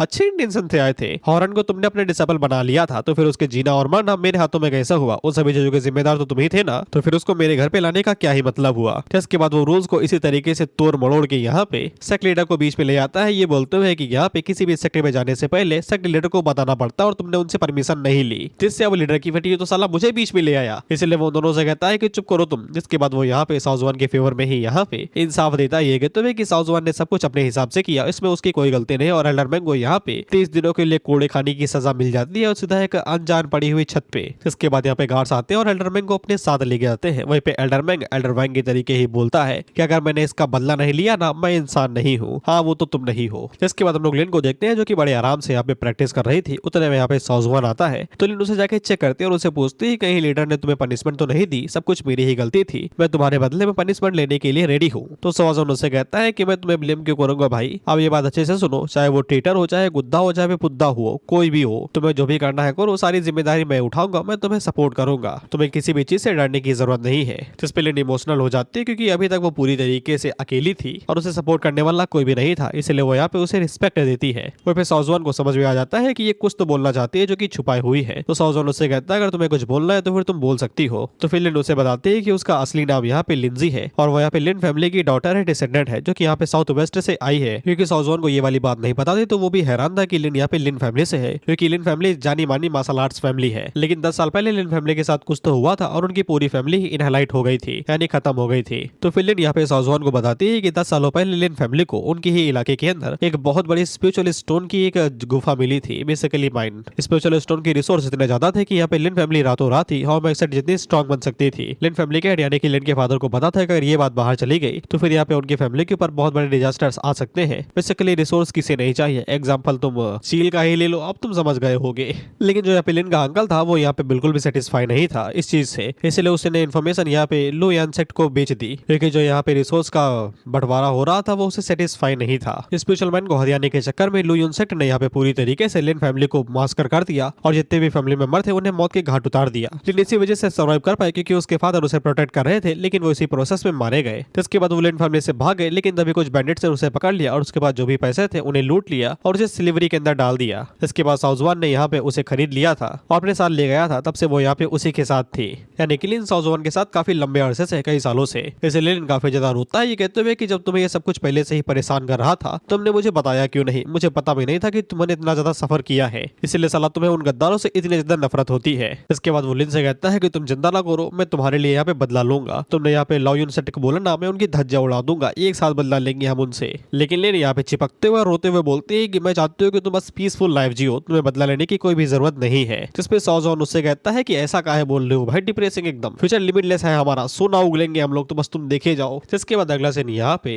लो यून सिटी के बाहर वाले इलाके का होता है, जहाँ पे हम लोग 2 डिसेबल्स को देखते हैं और ये होंगमेंग सेक्ट के ही डिसेबल्स हैं और इनके ऊपर किसी ने यहाँ पे हमला कर दिया था इनको लूटने के लिए। फीमेल का नाम यहाँ पे लेकिंग जुआन है और लड़के का नाम बाई लॉ री है। बाद में इनके ऊपर जिसने भी हमला किया था वो यहाँ पे moon and sect ghost sect का कोई था, जो कि उन लोगों से कहता है कि चुपचाप जितना भी पैसा है सब कुछ हमारे हवाले कर दो, तो फिर बहुत ही अच्छी मौत मिलेगी। जिसके बाद वो इनके ऊपर हमला करने को आगे बढ़ता, उससे पहले हेलेन यहाँ पे अपनी शॉर्ट टेक्निक का यूज करते हुए बुड्ढे के ऊपर हमला करती है और उसे पीछे ढकेल देती है। और वे बुड्ढा जिंदा सिर्फ इसलिए बच गया क्योंकि लिन का निशाना अभी भी ठीक नहीं है। सॉजवान उससे कहता है कि प्रैक्टिस करो और थोड़ा धीरे से निशाना लगाया करो, इस तरीके से जल्दबाजी में निशाना नहीं लगता है। जिसके बाद हम लोग बूढ़ों को देखते हैं और अपनी शॉट को चाटते हुए बोलता है कि तुम मुझे कंपनसेट कैसे करोगी, तुमने मेरा निशाना चुका दिया, बूढ़ो जेब कट जाएगी, इतनी जल्दी हील भी नहीं होगी, टाइम लगेगा उसे ठीक होने में, जिसके बाद सिर्फ चीनी चाटना वही तुम्हें अच्छी लगेगी। कैटलिन उसके ऊपर यहाँ पे सबसे पहले नॉर्मल तरीके से हमला करती है अपनी शॉट के साथ में, जिसको यहाँ पे बुड्ढा इजिली डिफ्लेक्ट कर देता है उसकी शॉट को हवा में फेंक के। उससे कहता है इतना ही दम है क्या, फालतू में तुम दो लाइनें मार रही थी। तो फिर ये दोनों भी लिन के लिए घबरा जाते हैं। उतने में ही लिन आगे से यहाँ पे उसी शॉट टेक्निक का इस्तेमाल करते हैं जो कि यहाँ पे साउजवान ने उसे सिखाई थी, जिसके बाद वो आसमान से कई सारी शॉट्स को नीचे बरसा देती है और बुढ़ो उसी के अंदर ही फंस जाते हैं और निपट जाते हैं। और बुढ़ो के मरने के बाद में उन्हें धन दौलत से क्या ही मतलब, इसलिए लिन उसका सारा जो सामान था वो चुरा के साउजवान के पास ले आते हैं कि बुड्ढे के पास यही माल था और कुछ भी नहीं है। तो साउजवान उससे कहता है कि ये तुम रख लो। खैर इसके बाद वो दोनों आगे बढ़ते हैं और उन्हें शुक्रिया बोलते हैं और ये भी बता देते हैं कि वो दोनों यहाँ पे एल्डर ज़ुज़ुआन के डिसाइपल है, बेसिकली सेकंड पिक के डिसाइपल है ये दोनों। और वो लोगों से यहाँ पे उनके नाम पूछते हैं। तो फिर सेकंड पिक की जो मास्टर है उनका रिलेशनशिप यहाँ पे साउजवान के साथ में काफी ज्यादा अच्छा है, तो वो उन्हें सीनियर सिस्टर बुलाता है। तो वो उन दोनों से कहता है कि अच्छा तुम सीनियर सिस्टर के डिसाइपल हो, जिसके बाद वो यहाँ पे लिन से उन दोनों को इंट्रोड्यूस करवाता है और उनसे पूछता है कि बस ये बता दो कि इस घने जंगल में तुम क्या लेने के लिए आए थे, वो भी सेक्ट से इतना दूर। चक्कर तो नहीं चलना ना तुम दोनों का कि साला तुम दोनों के पीछे सन एंड मून घोस्ट सेक्ट पड़ गया। जिस पे वो दोनों आगे से बताते हैं कि ये हमसे काफी ज्यादा नफरत करते हैं, इनका कुछ पुरानी रंजिश है हमारे सेक्ट के साथ में। बाद में ये लोग हमारे पीछे सिर्फ इस प्लांट के पीछे पड़े हुए थे जो कि low grade 1000 year old heartless grass है। बाद में इस तरीके की हर्ब भी यहाँ पे ग्रेड्स के अंदर आती है, वही human, mystical, earthly, heavenly and immortal. वो दोनों बताते हैं ज्यादातर इस ग्रास का इस्तेमाल यहाँ पे सिर्फ फाउंडेशन एस्टेब्लिशमेंट पिल बनाने के लिए किया जाता है, लेकिन ये काफी ज्यादा महंगी पड़ती है। इसलिए जब ये लोग ऑक्शन से इस मेडिसिन को खरीद के लेके आ रहे थे तो फिर सब साहब बुड्ढे ने इन लोगों को देख लिया होगा और वो तब से इन लोगों का पीछा कर रहा था मेडिसिन के लिए। क्योंकि एल्डरसाउ ने इन लोगों की यहाँ पे जान बचाई है तो वो लोग ये मेडिसिन उसे दे देते हैं यहाँ पे रीपेमेंट के तौर पे। साउजवान उन लोगों से कहता है कि तुम लोगों को भी इसकी जरूरत होगी, तुम लोग यहाँ पे फाउंडेशन एस्टेब्लिशमेंट पिल बना रहे थे ना अपने आप को यहाँ पे इंक्रीज करने के लिए, तो फिर तुम ये मुझे क्यों दे रहे हो। इस पे वो दोनों आगे से बताते हैं कि उन्हें हमेशा से यही सिखाया गया है कि काइंडनेस को हमेशा ग्रेटफुल के तरीके मानो और एनिमीज के ऊपर रिवेंज लो, और क्योंकि उन लोगों ने यहाँ पे काइंडनेस दिखाई है तो फिर वो लोगों से पक्का यहाँ पे ये देंगे। साउजवान उन लोगों से कहता है कि तुम लोगों ने सीनियर सिस्टर का नाम ऊंचा कर दिया, मैं ये चुपचाप अपने पास रखे ले रहा हूँ, लेकिन जब पिल बनाऊंगा तो फिर पिल मैं तुम्हारे साथ भी शेयर करूंगा। लेकिन तभी साउजवान को पता चलता है कि इनके साथ और भी कई लोग हैं, तो वो उन लोगों से कहता है लेकिन उससे पहले मैं तुम लोगों को एक चीज सिखाना चाहूंगा, जब भी तुम लोग किसी प्रॉब्लम को सॉल्व करो तो हमेशा उसे जड़ से करो। जिसके बाद वो पीछे की तरफ हमला करता है अपनी स्पिरिट शॉट का यूज करते हैं, तो वो एक पेड़ काटती है और उसके पीछे से यहाँ पे ये दोनों बाहर निकलते हैं जो कि खुद को कुछ ज्यादा ही कायड़ा समझ रहे थे। वह पे ये दोनों काफी ज्यादा हैरान थे क्योंकि इन लोगों को सिर्फ बुड्ढे के बारे में पता था, इन दोनों के बारे में बिल्कुल भी नहीं पता था। वह पे जो लड़की थी वो पे साउजवान को हल्की मिली रही थी, ये कहते हुए कि तुम गोल्डन कोर के सिर्फ फर्स्ट लेवल पे हो, इसके बावजूद खुद को हीरो समझ रहे हो, क्योंकि इन दोनों की कल्टीवेशन गोल्डन कोरियलम 4th और 5th स्टेज थी, इसलिए ये खुद को यहाँ पे ऊंचा समझ रहे थे। वो तो हमें पता है कि बंदा 6th लेवल पे है। साउजवान को इन दोनों के बारे में अच्छे से पता था क्योंकि ये दोनों सन एंड मून घोस्ट सेक्ट के फेमस दो एल्डर्स हैं, जिनको यिन और यांग डेटीज भी बोला जाता है, क्योंकि इन दोनों की स्किल्स एक साथ काम करने पे ये काफी ज्यादा सक्सेस रेट अपना बढ़ा देते हैं, क्योंकि इन दोनों के पास सोल रिट्रीविंग स्किल्स है जो कि किसी जिंदा को आसानी के साथ मौत के घाट उतार दे। वहीं पे साउजवान ने अपना ऑरा को यहाँ पे कंसील कर लिया था, इसलिए इन लोगों को लग रहा है कि ये गोल्डन कोर की सिर्फ फर्स्ट स्टेज पे है। खैर इस मेल वाले का नाम किंग यान है जो कि यहाँ पे साउजवान के ऊपर हमला करते हुए कहता है कि दिखाओ तुम में कितना दम है। साउजवान उसके चिन वाले अटैक को इजिली डॉज कर लेता है, लेकिन जो अटैक पेड़ के ऊपर लगा था वो यहाँ पे उसे जला दिया था जैसे कि एसिड हो। तो फिर किंग यान आगे से बताता है कि उसकी चेन्स को यहाँ पे हजारों लोगों के खून और की से नहलाया गया है, इसलिए अगर कोई कल्टीवेट नासन सोडियलम पे भी हो तो भी अगर वो उसकी जंजीरों को छू ले तो वो जल के राख हो जाएगा। जिसके बाद वो इसी तरीके से अपनी जंजीरों को बाहर निकालता है और साउजवान के ऊपर लगातार हमला करते रहता है। साउजवान आगे से कहता है कि बस उसे यहाँ पे जंजीरों को खुद को छूने नहीं देना है और वो इसलिए यहाँ पे इस चीज को हैंडल कर लेगा। लेकिन तभी यहाँ पे जो फीमेल वाली कल्टीवेटर है जिसका नाम बायान है, वो अपनी एबिलिटी का यूज करते हुए साउजियन के पैरों को पकड़ लेते हैं और उसे यहाँ पे हिलने डुलने नहीं देती। इसके बाद बायान यहाँ पे अपने वेपन के बारे में बताती है कि उसके वेपन का नाम मॉर्निंग स्टिक है, जो कि यहाँ पे लोगों को सेक्रीफाइस करने से बनती है और जिसके बाद सेक्रीफाइस हुए लोगों को वो यहाँ पे कंट्रोल कर सकती है, बेसिकली उनकी सोल्स को। साउजन उन लोगों से कहता है कि इसलिए तुम दोनों का सक्सेस रेट इतना ज्यादा बढ़िया है, अच्छे से कोऑर्डिनेट जो कर लेते हो अपने अटैक्स को। जिसके बाद वो दोनों अपने अटैक्स को एक साथ यहाँ पे कोऑर्डिनेट करते हैं और यहाँ पे साउजवान के ऊपर एक साथ हमला करते हैं। जैसे लिन और वो दोनों काफी ज्यादा घबरा जाते हैं क्योंकि उन्हें यहाँ पे साउजवान की चिंता हो रही थी, लेकिन उस टाइम पे साउजवान अपनी असली कल्टीवेशन को रिलीज करता है और वो यहाँ पे अपनी शॉर्ट टेक्निक का यूज करते हुए उन दोनों के ऊपर एक साथ हमला करता है। बायान तो अटैक को सीरियसली लेते हैं, लेकिन यहाँ पे किंग यान उसे बिल्कुल भी सीरियस नहीं लेता और वो अपनी जंजीरों की मदद से उसे ब्लॉक करने की कोशिश करता है, क्योंकि ये दोनों अभी भी यहाँ पे इसी हालात में थे कि साउजवान की कल्टीवेशन इनसे लो है। खैर साउजवान की जो शॉट थी वो इजीली यहाँ पे उसके जंजीरों को तोड़ते हुए सीधा उसके मत्थे के अंदर घुसती है और उसके पार निकल जाती है, जिससे बायान को समझ में आ जाता है कि भंडादार हो चुका है, भागने का समय, और वो तुरंत यहाँ से भाग लेती है। टिन आगे से बताती है कि मास्टर वो भाग रहे, उसके पीछे जाओ। तो बायान को समझ में आ चुका था कि जो शॉट टेक्निक यहाँ पे यूज की जा रही है और उसकी जो स्पिरिचुअल पावर की क्वालिटी है वो कुछ ज्यादा ही हाई है। यहाँ पे नासेंट सोल रियलम के कल्टीवेटर की भी इतनी ज्यादा हाई नहीं होती, तो भागना उसके लिए ज्यादा ज्यादा जरूरी है। तो साउजवान उसके ऊपर हमला करते हुए कहता है कि भागने के बारे में सोचना भी नहीं। बाइलिन को समझ में आ जाता है कि भागने का कोई फायदा नहीं है, तो वो यहाँ पे टेक्निक और फॉर्मेशन का यूज करते हुए यहाँ पे उसके पास जितनी भी सोल्स है उन्हें समन करते हैं और उनसे बोलते हैं कि इस अटैक को ब्लॉक करो। इस अटैक को ब्लॉक करने के बाद तुम सभी लोगों को मैं आजाद कर दूंगी। लेकिन वो बेचारे घोस्ट जब देखते हैं कि इनको ब्लॉक करने के बावजूद तो वो चीज रुकी नहीं रही, तो ये पार्टी बदल लेते हैं और उल्टा यहाँ पे बाइयान के ऊपर ही हमला कर देते हैं। जिसके बाद वो बाइयान को जिंदा ही चबा जाते हैं और हजम कर जाते हैं, जिसके बाद ये आजाद हो जाते हैं और रिकार्नेट होने के लिए निकल जाते हैं। वहीं पे दोनों साउजवान की परफॉर्मेंस को देख के बहुत ज्यादा हैरान हो गए थे कि साउजवान ने बस 2 मूव्स के अंदर यहाँ पे सन एंड मून घोस्ट सेक्ट के 2 एल्डर्स को मार गिराया। कहीं यहाँ पे साउजवान नासन सोलियलम पे तो नहीं है। उतने में हम लोग लिन को देखते हैं जो कि उन दोनों एल्डर्स का जो माल था वो लूट के यहाँ पे ले आती है। साउजवान उससे कहता है तुम तो लूट मार के लेवल पे हाई पे जा चुकी हो, मेरे घर से कितना माल चुराया। खैर साउजवान यहाँ पे लिन से कहता है ये जितना भी माल है तुम इसे अपने पास ही रख लो, मुझे इसकी कोई भी जरूरत नहीं है। इसको देख के ये दोनों काफी ज्यादा जेलस होते हैं कि यहाँ पे साउजवान अपने डिसाइपल को सब कुछ दिए दे रहा है जो उसे मिला है। जिसके बाद लिन यहाँ पे जब उन दोनों एल्डर्स के पाउच को ओपन करती है तो फिर अंदर कई सारे लो ग्रेड के स्पिरिचुअल स्टोन थे, एलेक्सियर थे और साथ ही में कुछ यहाँ पे वेपन्स भी थे। और यहाँ पे लिन दोबारा पूछती है क्या वो ये सब कुछ रख सकती है, तो साउजवान उससे कहता है रख लो भाई, कितनी बार बोलो। लेकिन सिस्टम यहाँ पे उन सभी का दुगना यहाँ पे साउजवान को दे देता है। जिसके बाद तुम लोग भी देख लो यहाँ पे साउजवान को क्या क्या मिला है। 4th लेवल की इमॉर्टल नॉरिसमेंट पिल की अनकोन रिंग, जिसके ऊपर यहाँ पे 15,000 क्यूबिक मीटर का डायमंड लगा हुआ है। साथ ही में वही हरियास जो कि यहाँ पे 2 डिसाइपल्स दी है। जिसके बाद 2000 एब्सोल्यूट ग्रेड के स्पिरिचुअल स्टोन्स। वो बेचने सभी एब्सोल्यूट ग्रेड के स्पिरिचुअल स्टोन को देख के तो साउजवान दीवाना ही हो जाता है। स्पिरिचुअल स्टोन्स भी यहाँ पे 4 ग्रेड्स के अंदर आते हैं, lower, middle, upper and absolute, और इसके पास एब्सोल्यूट ग्रेड के हैं। तो ये अब तो सोने में भी नहा सकता है, इसको कोई दिक्कत नहीं है। खैर मैंने जो कियान को रिंग बताई वो एक तरीके से स्टोरेज रिंग है, ज्यादा तुम फोकस ना करना इस बारे में। खैर यहाँ पे जो स्टोरेज रिंग थी वो पूरी तरीके से फिल हो गई थी, तो उसके पास जो बचा हुआ माल था वो यहाँ पे इन दोनों को वो देना चाहती थी। ये दोनों मना कर देते हैं क्योंकि इनके पास कुछ रखने के लिए स्टोरेज रिंग ही नहीं है, गरीब जो है। वहीं पे साउजवान लिन से कहता है कि ये सब कुछ तुम्हारा ही है, तुम इसके जो चाहे वो करो। तो लिन फिर भी इन दोनों को यहाँ पे स्पेशल ग्रेड्स के कुछ वेपन और साथ ही में सामान वामान उन्हें दे देती है। तो ये दोनों खुशी के मारे रो देते हैं। वो मन के अंदर सोचते हैं कि हम लोग बेफालतू में 2nd पीक के डिसाइपल बन गए, हमें भी 7th पीक में होना चाहिए था। इसके बाद अगला सीन लायन सिटी के एल्केमी रूम का होता है। ये लायन सिटी है, लायन सेक्टर नहीं, डिफरेंस अलग है। खैर ये एल्केमी रूम है, तो फिर यहाँ पे कई सारे फर्नेस है और कई सारे एल्केमिस्ट थे जो कि अपनी पिल्स को रिफाइन कर रहे थे। वहीं पे साउजवान लिन को बताता है कि उन लोगों को यहाँ पे सबसे पहले फाउंडेशन एस्टेब्लिशमेंट पिल बनानी पड़ेगी, जिसके लिए उन्हें यहाँ पे वो घास भी इस्तेमाल करनी पड़ेगी जो 2 डिसाइपल से इन्हें मिली है, ताकि वो लोग कोई भी यहाँ पे कमी न रखे। जिसके बाद वो लोग यहाँ पे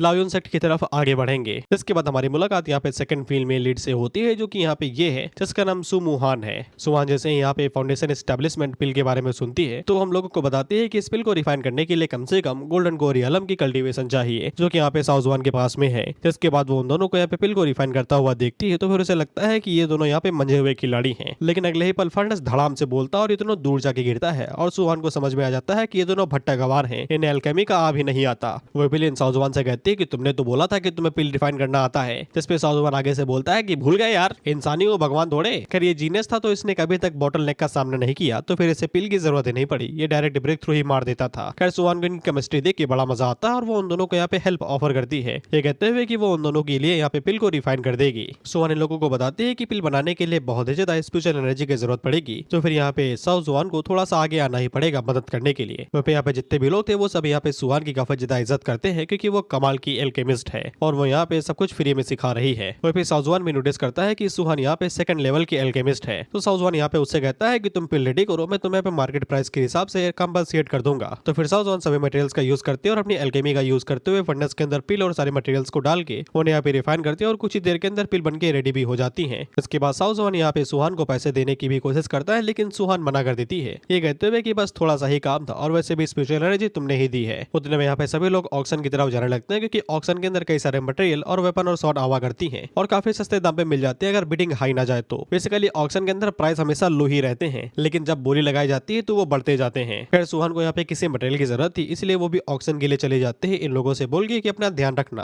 वहीं पे साउजवान भी अपने मन के अंदर सोचता है कि अगर वो ऑक्शन से कई सारे टेजस को खरीद ले और उन्हें यहाँ पे लिन को दे दे तो फिर सिस्टम उसे यहाँ पे कई सारे रिवॉर्ड देगा, तो फिर उसके लिए बढ़िया तरीका रहेगा फॉर्चून बनाने का। जिसके बाद अगला सीन फॉर्चून हॉल का ही होता है जहाँ पे ऑक्शन किया जा रहा था, जहाँ पे नॉर्मल तरीके से ऑक्शन चल रहा था, इसलिए लिन खटाखट यहाँ पे उन सभी की बोली लगाई जा रही थी और इन लोगों ने पूरे ऑक्शन रूम के अंदर ही आतंक मचा के रखा था। कोई भी टेजर आता तो ये लोग बोली लगा के उसे तुरंत खरीद लेते और इतना ज्यादा हाई प्राइस ये लोग दे रहे थे कि कोई भी इनके सामने बिडिंग कर ही नहीं पा रहा था। तो वो सभी भड़के हुए थे कि कम लगाओ भाई, इतना पैसा है तो घर में खाओ ना, अरे हमारे लिए भी तो कुछ छोड़ दो भाई, हम भी ऑक्शन के अंदर आए हुए हैं। वही हम लोग सुहान को देखते हैं और वो भी इन लोगों से कहीं ना कहीं परेशानी थी, उसे भी चिंता हो रही थी कहीं ये लोग मेरा आइटम ना ले ले। इसके बाद अगला नंबर सुहान के आइटम का ही था था बेसिकली जिसकी उसे जरूरत थी वो था हाई ग्रेड का मोल्टन कोर फायर लोटस। खैर इसके बाद इनकी बोली लगाई जाती है जो कि यहाँ पे 1 मिलियन लो ग्रेड के स्पेशल स्टोन थे और फिर सुहान के लिए इतना पैसा पहले बहुत ज्यादा मुसीबत का था, जिसके बाद वो बीटिंग करने के लिए कैसे न तैसे राजी हो ही रही थी। उतने में ही यहाँ पे लिन आगे बढ़ती है जो कि 2 मिलियन दे के पूरे लोटस को ही खरीद लेती है, जिससे सुहान बेचारी का जो डंडा था जिससे वो बीटिंग की जाती है वो ही नीचे गिर जाता है। बेसिकली यहाँ पे किसी से नाम नहीं पूछा जाता, इस नंबर से ही पूरी तरीके से रहता है। इस नंबर ने बताया तो इस नंबर पे उस चीज को डाल दिया जाता है जो वो पैसे पे करता है तो उसे वो आइटम मिल जाता है। खैर कोई भी यहाँ पे उन दोनों के खिलाफ में बीटिंग नहीं कर पाता तो फिर ये आइटम भी यहाँ पे सॉज 1 को ही मिलता है। और फिर इन लोगों के पास बस थोड़ा सा ही पैसा बचा हुआ था, सब कुछ इन लोगों ने यहाँ पे लुटा दिया है। जिसके बाद इन लोगों को यहाँ पे सारे आइटम दे दिए जाते हैं जो उनके थे, खासकर वो लोटस। अगर तुम लोग सोच रहे हो उनके पास ये आइटम कहाँ गए, इन लोगों ने क्या क्या खरीदा, वो तुम्हें कुछ चैप्टर्स बाद दिखाई देगा जब ये लोग निकालेंगे उन आइटम्स को। मतलब ये ध्यान देने वाली डिटेल है। वो फिर सुहान इन लोगों को देख रही थी, वो मन के अंदर सोच रही थी इन लोगों ने सब कुछ यहाँ पे खरीद लिया है, अगर वो इन लोगों से यहाँ पे एक लोटस फ्लावर को मांगे तो फिर क्या लोग उसे दे देंगे। बेसिकली 2 है ना उसके अंदर, तो अगर एक यहाँ पे वो उनसे मांगे तो फिर क्या वो लोग इसके लिए हाँ बोलेंगे। इसके बाद सुहान उन लोगों के पास आती है और वो पूरी तरीके से रिस्पेक्ट दे रही थी, एकदम पूरी तरीके से झुक जाती है और उन लोगों से कहती है कि उसके फादर यहाँ पे बीमार है और उसे यहाँ पे इस लोटस की जरूरत है ताकि वो उन्हें ठीक कर सके। अगर वो लोग इस लोटस को उसे बेचते हैं तो फिर वो उनके लिए कुछ भी करेगी। लेकिन यहाँ पे साउजवान की तरफ देखती है तो साउजवान उससे कहता है कि मैंने ये तुम्हें गिफ्ट में दिया है ना, तुम इसके साथ जो भी करो मुझे कोई भी प्रॉब्लम नहीं है, क्योंकि वैसे भी साउजवान को सिस्टम की तरफ से उसका रिवॉर्ड जो मिल गया था। इसलिए लिन यहाँ पे लोटस देने के लिए मान जाते हैं, लेकिन उसी टाइम पे कोई इनके ऊपर हमला करता है जिसको लिन देख लेती है तो वो इजिली उसे डिफ्लेक्ट करती है और उससे बोलती है काहे भैया मार खाना चाहते हो। जिस पे लोग एक्साइटेड हो जाते हैं, कहते हैं वाह फ्री फंड में फाइट देखने को मिल रही है, मजा आ जाएगा। तो फिर हम लोग यहाँ पे एक गार्ड को देखते हैं जो कि यहाँ पे इन लोगों को हल्के में ले रहा था और वो लिन से कहता है कि ये यंग मास्टर यहाँ पे इस लोटस को तुमसे खरीदना चाहेंगे 3 मिलियन में, जो कि यहाँ पे इस लोटस की वैल्यू से कई गुना ज्यादा था। तो इसके बाद हम लोग इस बंदे को देखते हैं जो कि ज्यादा दिनों तक ये जिंदा नहीं रहेगा, फिर भी इंट्रो सुन लो इसका। ये लायन सिटी लॉर्ड का बेटा है जिसका नाम वैंग रॉन्ग है और इसने ये सब कुछ यहाँ पे सिर्फ सुहान के लिए किया हुआ है। वही फिर सुहान जैसे इसको देखती है तो उसका मूड खराब हो जाता है। वही पे हम लोगों की बातों से पता चलता है कि जब से यहाँ पे सू ने अपनी सू फैमिली को हेरिटेज किया है, बेसिकली सू फैमिली की हेड बनी है, तब से यहाँ पे वैंग रॉन्ग उसके पीछे पड़ा हुआ ही है और उसका पीछा नहीं छोड़ रहा। वही पे ये गार्ड कुछ ज्यादा ही चल रहा था, वो आगे से कहता है तुम्हें सुनाई नहीं दे रहा क्या, वो लोटस हमें चाहिए, तुमने बोला बेच दो तो फिर हम बेच देंगे क्या, नहीं बेचेंगे, जो उखाड़ना है उखाड़ लो। उतने में सुहान आगे बढ़ती है और वो उन लोगों से बोलती है कि इसके साथ पंगा ना लो। तो यहाँ पे साउजवान उससे पूछता है कि तुम्हारा इसके साथ कुछ कनेक्शन है क्या। तो फिर सुहान उन लोगों को बताती है कि जैसा कि तुम्हें पता है ये सिटी लॉर्ड का बेटा है, तो ये खुद को यहाँ पे ये मालिक समझता है पूरी सिटी का। ये अक्सर मेरे दरवाजे पे आके बोलता रहता है मुझसे शादी कर लो, लेकिन मैं नहीं चाहती, मुझे अभी और जीना है और ये मेरा हर जगह पीछा करता रहता है। फेमिनिस्ट नहीं तो अब तक हरासमेंट का केस डाल देती और पिछवाड़ा तोड़वा देती इसका। खैर इसके बाद वो उन लोगों से सॉरी बोलती है इतना सब करने के लिए और वो यहाँ से जाने लगती है। वहीं पे साउजवान को सुहान के अंदर इंटरेस्टेड था, वो यहाँ पे अपने फादर के लिए इतनी देर तक फाइट कर रही है, साथ ही में वो सेकंड लेवल की एल्केमिस्ट भी है, तो फिर ये उसके लिए परफेक्ट डिसाइपल बन सकती है। जिसके बाद वो यहाँ पे सुहान से कहता है कि मैं तुम्हें ये लोटस फ्री में दे दूंगा, साथ ही में तुम्हारी जितनी भी प्रॉब्लम्स हैं उन्हें भी सॉल्व कर दूंगा, खासकर ये जो मेरे पीछे बंदर बैठा है ये वाली खासकर, लेकिन इसके लिए एक कंडीशन है। सुहान आगे से पूछती है कि क्या कंडीशन है, तो साउजवान उसे कहता है कि बस तुम्हें मेरी डिसाइपल बनना पड़ेगा। जिसके लिए सुहान तुरंत मान जाती है क्योंकि उसे बस अपने फादर को बचाना है, जिसके लिए वो कुछ भी करेगी। जिसके बाद साउजवान भी उसे यहाँ पे अपना ऑफिशियल डिसाइपल बांध देता है, जिसके रिवॉर्ड में सिस्टम उसे यहाँ पे एल्केमी सिखा देता है। बेसिकली उसका एल्केमी सक्सेस रेट अब 70% से ऊपर हो गया है। इसके बाद सिस्टम साउजवान को सुहान का भी पूरा बायोडेटा देता है कि इसके पास कितना एटीट्यूड है, कितना इनेट एप्टीट्यूड है और इसके पास क्या क्या है। खैर इसका जो टैलेंट था वो यहाँ पे ह्यूमन लेवल ही था, जिसको यहाँ पे प्रमोट किया जा सकता है, लेकिन उसके लिए कुछ खास तरीके के एलेक्सियर और थोड़ी सी प्रैक्टिस लगेगी। बेसिकली साउजवान को सुहान के साथ में कल्टीवेशन का लेन देन करना पड़ेगा। इसके बाद साउजवान लिन से कहता है कि जाओ और जाके इन सारा गार्ड्स को हल्का फुल्का तुम चट्ठा दे आओ, लेकिन हाँ चट्ठे में ये मर जाने चाहिए। जिसके बाद लिन तेजी से हमला करने को आगे बढ़ती तो फिर ये गार्ड उसके ऊपर चाबुक से हमला करने की कोशिश करता है, लेकिन तभी लिन इसके ऊपर भाई लात मार देती, वो भी हील के साथ में, बड़ी जोर की लगी होगी इसको, और ये दीवार में जा घुसता है। इसके बाद वो वैंग की तरफ आगे बढ़ते उसको खर्चा पानी देने के लिए, तो ये आगे से बोलता है हाथ ना लगाना मेरे को, मेरे बाप के बारे में नहीं जानते क्या। जिस पे लिन आगे से कहती है तुझे तेरे बाप के बारे में नहीं पता क्या। इसके बाद वो वैंग को सर्विस करने के लिए आगे बढ़ी रही थी, उतने में ही वैंग आगे से किसी गार्ड को बुलाता है जिसको इन लोगों ने हमेशा अंधेरे में रखा हुआ था। तो फिर वो अंधेरे वाला गार्ड तेजी के साथ आगे बढ़ता और लिन के ऊपर यहाँ पे काउंटर अटैक करता है, जिससे लिन पीछे खिसक जाती है और वो लोग दोबारा हमला कर पाते उससे पहले यहाँ पे वो गार्ड ही बीच में आ जाता है कहते हुए कि मैं यहाँ पे फाइटर नहीं करने वाला तुम्हारे लिए, मुझसे बोला गया था तुम्हें प्रोटेक्ट करो, ना कि तुम्हारे लिए यहाँ पे फाइट करो। उतने में यहाँ पे जो ऑक्शन वाले थे वो भड़क जाते हैं, आगे से बोलते हैं कि सालो ये तुम लोगों का लड़ने का अड्डा नहीं है, यहाँ पे सिर्फ ऑक्शन चलता है, पैसों के दम पे जीतो, यहाँ पे सिर्फ उसे से लड़ाई की जा सकती है, अगर चुपचाप यहाँ से बाहर नहीं गए तो धक्के मार के बाहर निकाल दिया जाएगा और पिछवाड़े पे 100 अलग से मारी जाएगी। इसके बाद यहाँ पे कई सारे गार्ड्स आ जाते हैं, तो वैंग यहाँ पे इसे लेता है, ये कहते हुए कि तुम मुझे दोबारा सिटी के अंदर दिखाई न दे जाना। इस पे वो लोग आगे से कहते हैं कि बेटा तू हमें ना दिखाई दे जाना। इसके बाद ये लोग भी यहाँ से बाहर निकल जाते हैं। वहीं पे वैंग का जो गार्ड था वो आगे से पूछता है क्या वो लोग उसे ऐसे ही जाने देंगे, जिस पे वैंग आगे से बोलता है क्या तुम्हें सच में लगता है कि मैं सिर्फ भोगता हूँ, काटता नहीं? हम लोग यहाँ पे ऑक्शन के रूल्स को बिल्कुल भी नहीं तोड़ सकते हैं, तो फिर इन्हें जाने दो। लेकिन जैसे ही ये लोग सिटी से बाहर निकलेंगे तैसे ही हम उन्हें यहाँ पे मार गिराएंगे और उस बंदे को नंगा भागेंगे, जिसके बाद मैं उन दोनों लड़कियों के साथ मजे लूटूंगा। हालांकि वो गार्ड यहाँ पे देख रहा था कि वो लोग बाहर क्यों नहीं निकले। उतने में हम लोग यहाँ पे साउज़ुआन को देखते हैं जो कि मस्त इनसे पहले ही बाहर आ गया था, जिसके बाद वो यहाँ पे अपनी शॉट टेक्निक का यूज करते हुए सीधा वैंग के मत्थे के ऊपर निशाना लगाता है। वो गार्ड अपनी शॉट की मदद से उसे ब्लॉक करने की कोशिश तो करता है, लेकिन यहाँ पे साउज़ुआन की टेक्निक और शॉट दोनों स्ट्रॉन्ग थी, तो वो उसकी शॉट को तोड़ते हुए सीधा यहाँ पे वैंग के मत्थे के अंदर जा घुसती है और वहीं पे ही इसका बंटा धार हो जाता है। ये निकल लिया स्वर्ग, सॉरी नर्क। तो फिर यहाँ पे जो गार्ड था वो आगे से बोलता है तुम्हारी हिम्मत कैसे है इस टावर के अंदर मारने की, तुम्हें यहाँ के रूल्स के बारे में नहीं पता क्या? जिस पे साउज़ुआन आगे से बोलता है साली इसीलिए तो इतनी देर से इंतजार कर रहा था कि तब तुम लोग यहाँ पे बाहर निकलो तब मैं इसके ऊपर हमला करूँ। मैंने टावर के अंदर इसे नहीं मारा, इसलिए रूल्स मेरा कुछ उखाड़ नहीं सकते। जिसपे तो गार्ड की भी फट जाती है कि वो सच में यहाँ पे कुछ भी नहीं कर सकते। खैर इसके बाद हम लोग उस नेमलेस गार्ड को देखते हैं जो कि आगे बढ़ता है, ये कहते हुए अमाना की एक नंबर का हरामी था, कुत्ता था, कमीना था, लेकिन इसके मैंने पैसे खाए थे, तो फिर अगर तुमने इसे मार दिया है तो फिर बदले में मुझे तुम्हारा सर लेके जाना पड़ेगा, नहीं तो वैंग फैमिली मेरे पीछे पड़ जाएगी। साउज़ुआन भी फाइट करने के लिए रेडी हो जाता है और बोलता है कि तुम्हारी शॉट पहले ही टूट चुकी है, लेकिन इसके बावजूद मेरे साथ फाइट करना चाहोगे? इस पे वो नेमलेस गार्ड आगे से पता नहीं किसी बीस्ट की पावर का यूज करते हुए बताता है कि इसके अंदर यहाँ पे बीस्ट का खून है, तो इसकी बॉडी यहाँ पे किसी भी शॉट से ज्यादा टफ है, ये तो शॉट सिर्फ मस्ती के लिए यूज करता है वो। जिस पे साउज़ुआन आगे से हमला करते हुए कहता है देखते हैं कि कौन कितना टफ है। साउज़ुआन ने जो शॉट टेक्निक इस्तेमाल की थी, नेमलेस गार्ड उन्हें इजीली पकड़ता है और अपने हाथों से डिस्ट्रॉय कर देता है और बोलता है ये सब कुछ पूरी तरीके से यूजफुल है। साउज़ुआन आगे से बोलता है ये है ना, ये तो नहीं है। इसके बाद वो यहाँ पे उसी शॉट का इस्तेमाल करता है जो वो अक्सर हाथों तले उसे दबा के रखता है। नेमलेस गार्ड उसे भी इजीली पकड़ लेता है, लेकिन शॉट काफी ज्यादा स्ट्रॉन्ग थी, वो इजीली यहाँ पे उसके हाथ को डिस्ट्रॉय करते हुए यहाँ पे साउज़ुआन के पास वापस आ जाती है। साउज़ुआन उससे बोलता है शॉट को भले ही ब्लॉक कर लिया, लेकिन तुम्हारा हाथ अब पूरी तरीके से यूजलेस हो गया है। इसके बाद साउज़ुआन उस शॉट को और भी ज्यादा इनहांस करता है स्पिरिचुअल पावर देख के और बोलता है कि अब इसे ब्लॉक करके दिखाओ। तो फिर नेमलेस गार्ड आगे से बीस्ट ब्लड लाइन का यूज करते हुए अपने हाथ को बहुत ही जल्दी रिकवर कर लेता है और दोबारा से यहाँ पे साउज़ुआन की शॉट को पकड़ लेता है और उसे बोलता है कि उसके पास कितनी भी शॉट हो तभी वो यहाँ पे उसे हरा नहीं सकता।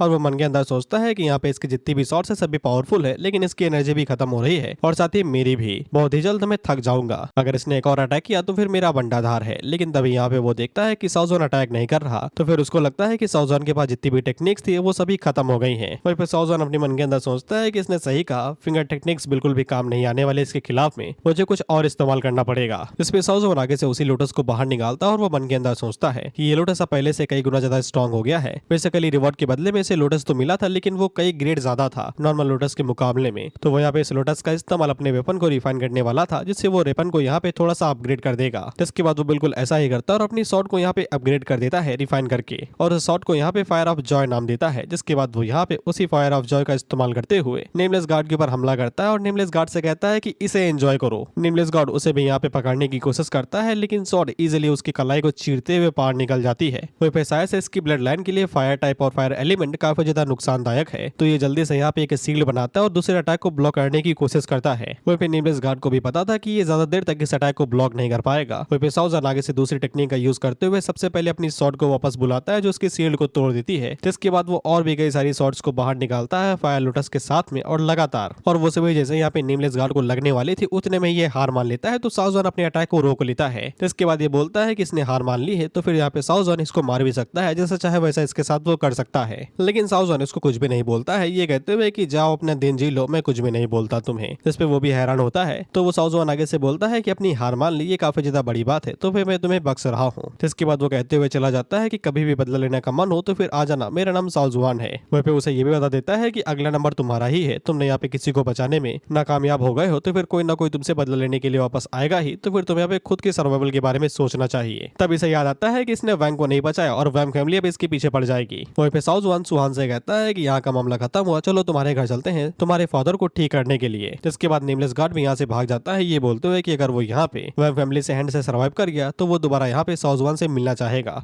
इसके बाद सुहान इन लोगों को जब अपने घर पे लेके आती है तो ये लोग सुहान का घर देख के हैरान हो जाते हैं और आगे से बोलते हैं कितनी अमीर हो भाई तुम। तो सुहान आगे से बताती है कि उसकी फादर के जनरेशन में वो लोग अमीर थे, लेकिन जब से उसने यहाँ पे गद्दी संभाली है तब से सु फैमिली बहुत ही बुरे हालातों से गुजर रही है और लगातार नीचे गिरती जा रही है। वहीं पे वो उन लोगों से बोलती है कि तुम्हें वैंग रॉन्ग को मारने की भी जरूरत नहीं थी, उसका फादर यहाँ पे सिटी लॉर्ड के साथ में लायन सेक्ट का एल्डर भी है और ऐसा बोला जा रहा है कि उसका यहाँ पे सेक्ट लीडर के साथ में काफी अच्छा रिलेशनशिप है। अब तुम लोगों ने उसे यहाँ पे उंगल कर दिया है तो फिर शायद से हमारी फैमिली के लिए फ्यूचर में और भी ज्यादा मुसीबत आती रहेंगी। ये सुन के लिन भड़क जाती है और वो आगे से बोलती है कि उनका यहाँ पे हमारे हमारे साथ 56 का आंकड़ा है, अगर वो यहाँ पे आए तो सही सलामत वापस नहीं जाएंगे। इसके बाद सुहान इन लोगों को अपने घर के अंदर लेके जाती है, लेकिन जैसे ही वो दरवाजा खोलती है तो फिर उसके सामने यहाँ पे उसका अंकल बैठा हुआ था। साथ में और भी यहाँ पे सारे फैमिली मेंबर्स बैठे हुए थे, जो कि यहाँ पे सुहान के ऊपर इल्जाम लगा रहे थे कि वो यहाँ पे क्यों वापस आई है। जिसके बाद सुहान देखती है कि यहाँ पे उसके अंकल के साथ में और भी कई सारे क्लैन एल्डर्स भी हैं। वहीं पे साउजवान को समझ में आ जाता है कि ये मैटर इजी नहीं जाने वाला है। इसके बाद हम लोग सुहान की आंटी को देखते हैं, जो कि आगे से बोलती है कर हम लोग यहाँ पे सही समय पे ना आते तो फिर तुमने तो यहाँ पे पूरी फैमिली को बेच खाना था। तुमने यहाँ पे बिना बताए अपनी सीक्रेट प्रॉपर्टी बेच दी और जिसके बाद उन सभी पैसों को लुटा दिया। सुहान आगे से बताती है कि उसने यहाँ पे पैसे नहीं लूटे हैं और न उसने यहाँ पे उन लोगों की प्रॉपर्टी बेची है। उसने यहाँ पे खुद की प्रॉपर्टी बेची है और साथ ही में उसकी मदद से वो यहाँ पे लोटस लेके आए हैं, जिससे वो अपने फादर की जान बचाएगी। जिसके बाद वो इन लोगों को यहाँ पे लोटस भी दिखाती है, तो लोटस को देखते ही सेकंड अंकल अपना हाथ आगे बढ़ा देता है वो लोटस छीनने के लिए। सुहान जल्दी से अपना लोटस छुपाती है, लेकिन उतने में ही यहाँ पे साउजवान बीच में आ जाता है, जो कि उन लोगों से कहता है कि अगर इसे हाथ लगाया तो वही हाथ पिछवाड़े में घुसा दूंगा। वहीं पे सुजवान की पावर इतने ज्यादा थी कि यहाँ पे सेकंड अंकल के अंदर ख्याल भी नहीं आता कि वो यहाँ पे उसके साथ फाइट करे, इसलिए वो तुरंत यहाँ से भाग लेता है। लेकिन तभी साउजवान उसके ऊपर हमला करता है और इसको यहाँ पे दीवार में टांग देता है अपनी शॉर्ट एनर्जी का यूज करते हुए। वहीं पे आंटी सेकंड ब्रदर से पूछती है कि तुम ये लटके हुए क्यों हो, तो वो सेकंड ब्रदर उसे बताता है कि शॉर्ट से बच के रहना, ये तुम्हारी आत्मा चुरा लेंगे। जिस पे आंटी पीछे मुड़ती है और वो सुहान से पूछती है कि इसका क्या मतलब है, तुम किसी बाहर वाले को ले आई अपनी फैमिली के साथ निपटने के लिए। सुहान आगे से कुछ समझाना चाहते थे, लेकिन लिन उससे कहती है कि छोड़ो यार इन्हें, ये किसी भी काम के नहीं है, इन्हें समझाओगे तो ये उल्टा उसी चीज के ऊपर सवाल उठाने लगेंगे। तो फिर आंटी बड़े उससे करती है कि मार दो मुझे,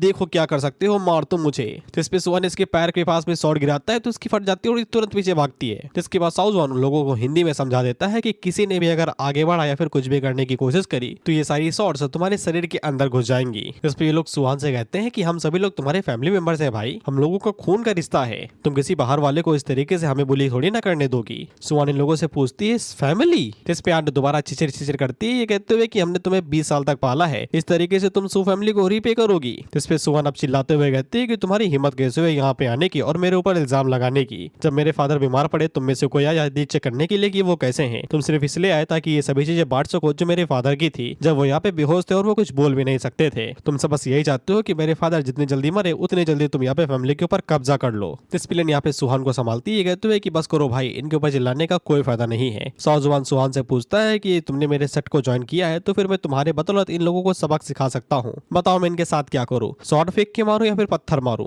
या तो इन्हें पूरी तरीके से क्रिपल कर दूं या फिर इन्हें मार दूं, बताओ। जिस पे ये लोग आगे से घबरा जाते हैं कि साले मुर्गे थोड़ी ना है कि जैसे चाहे वैसे करोगे हमारे साथ। खैर सुहान यहाँ पे साउजवान से कहती है कि इन लोगों को पूरी तरीके से दहशत में डाल दो, इन लोगों की कल्टीवेशन को डिस्ट्रॉय कर दो, लेकिन इनको जिंदा छोड़ दो, जिसके बाद इन्हें जेल के अंदर डाल देना। इस पे साउजवान आगे से कहता है कि तुम जाओ अपने फादर को चेक करो, तब तक मैं इन लोगों से निपटता हूँ। जिसके बाद सुहान यहाँ से निकल जाती है अपने फादर को चेक करने के लिए। जिसके बाद साउजवान उन लोगों से कहता है कि बताओ कौन से पहले खीर खाना चाहेगा। जिसके बाद वो सबसे पहला नंबर यहाँ पे सेकंड अंकल का ही लगाता है और उसकी पूरी कल्टीवेशन को यहाँ पे डिस्ट्रॉय कर देता है। जिसके बाद उन लोगों से कहता है कि चलो अगले आओ जिसको खीर खानी है, जल्दी जल्दी आओ, समय नहीं मेरे पास। तो ये सभी दुम दबा के भागते हैं, कहते हुए कि भागो रे, इससे पहले कि इसके शॉट हमें पकड़ ले। उतने में साउजवान इन लोगों के ऊपर यहाँ पे अपने टेक्निक से हमला करता है कि तुम्हें भाग कहाँ रहे हो, साला आधा किलोमीटर तो तुम्हारी प्रॉपर्टी, वो भी खुले मैदान में, तुम्हें लगता है भाग पाओगे। जिसके बाद वो एक एक करके इन सभी की कल्टीवेशन यहाँ पे डिस्ट्रॉय कर देता है और सुहान काफी ज्यादा संतुष्ट थी। आज तक किसी ने भी उसकी मदद नहीं की बिना किसी फेवर के बदले में, लेकिन साउजवान ने उसकी मदद की तो फिर उसे अपने फादर को यहाँ पे पूरी तरीके से बचाना ही पड़ेगा। जिसके बाद हम लोग सुहान को उसके फादर के साथ में देखते हैं, उसने मेडिसिन दे दी थी लेकिन अभी तक उसके फादर जागे नहीं थे। उतने में ये लोग आते हैं और बताते हैं कि उन लोगों ने उसके सभी फैमिली मेंबर्स की कल्टीवेशन डिस्ट्रॉय कर दी है और उन्हें बेसमेंट के अंदर कैद कर दिया है। जिसमें सुहान इन लोगों को शुक्रिया पूछती है, जिसके बाद लिन उससे पूछती है कि उसके फादर कैसे हैं। सुहान आगे से बताती है कि उसने पूरी तरीके से दवाई दे दी लेकिन इसके बावजूद उसके फादर उठे नहीं अभी तक। साउजवान आगे से कहता है मुझे चेक करने दो। जिसके बाद वो यहाँ पे सुहान के फादर की जब नर्व से चेक करता है तो वो बताता है कि ये किसी तरीके के डिमोनिक पोजीशन नहीं है, बस इनकी मेरिडियंस को किसी ने बहुत ही बुरी तरीके से काट दिया है। जिस किसी ने भी ये काम किया है वो बहुत ज्यादा रूथलेस था।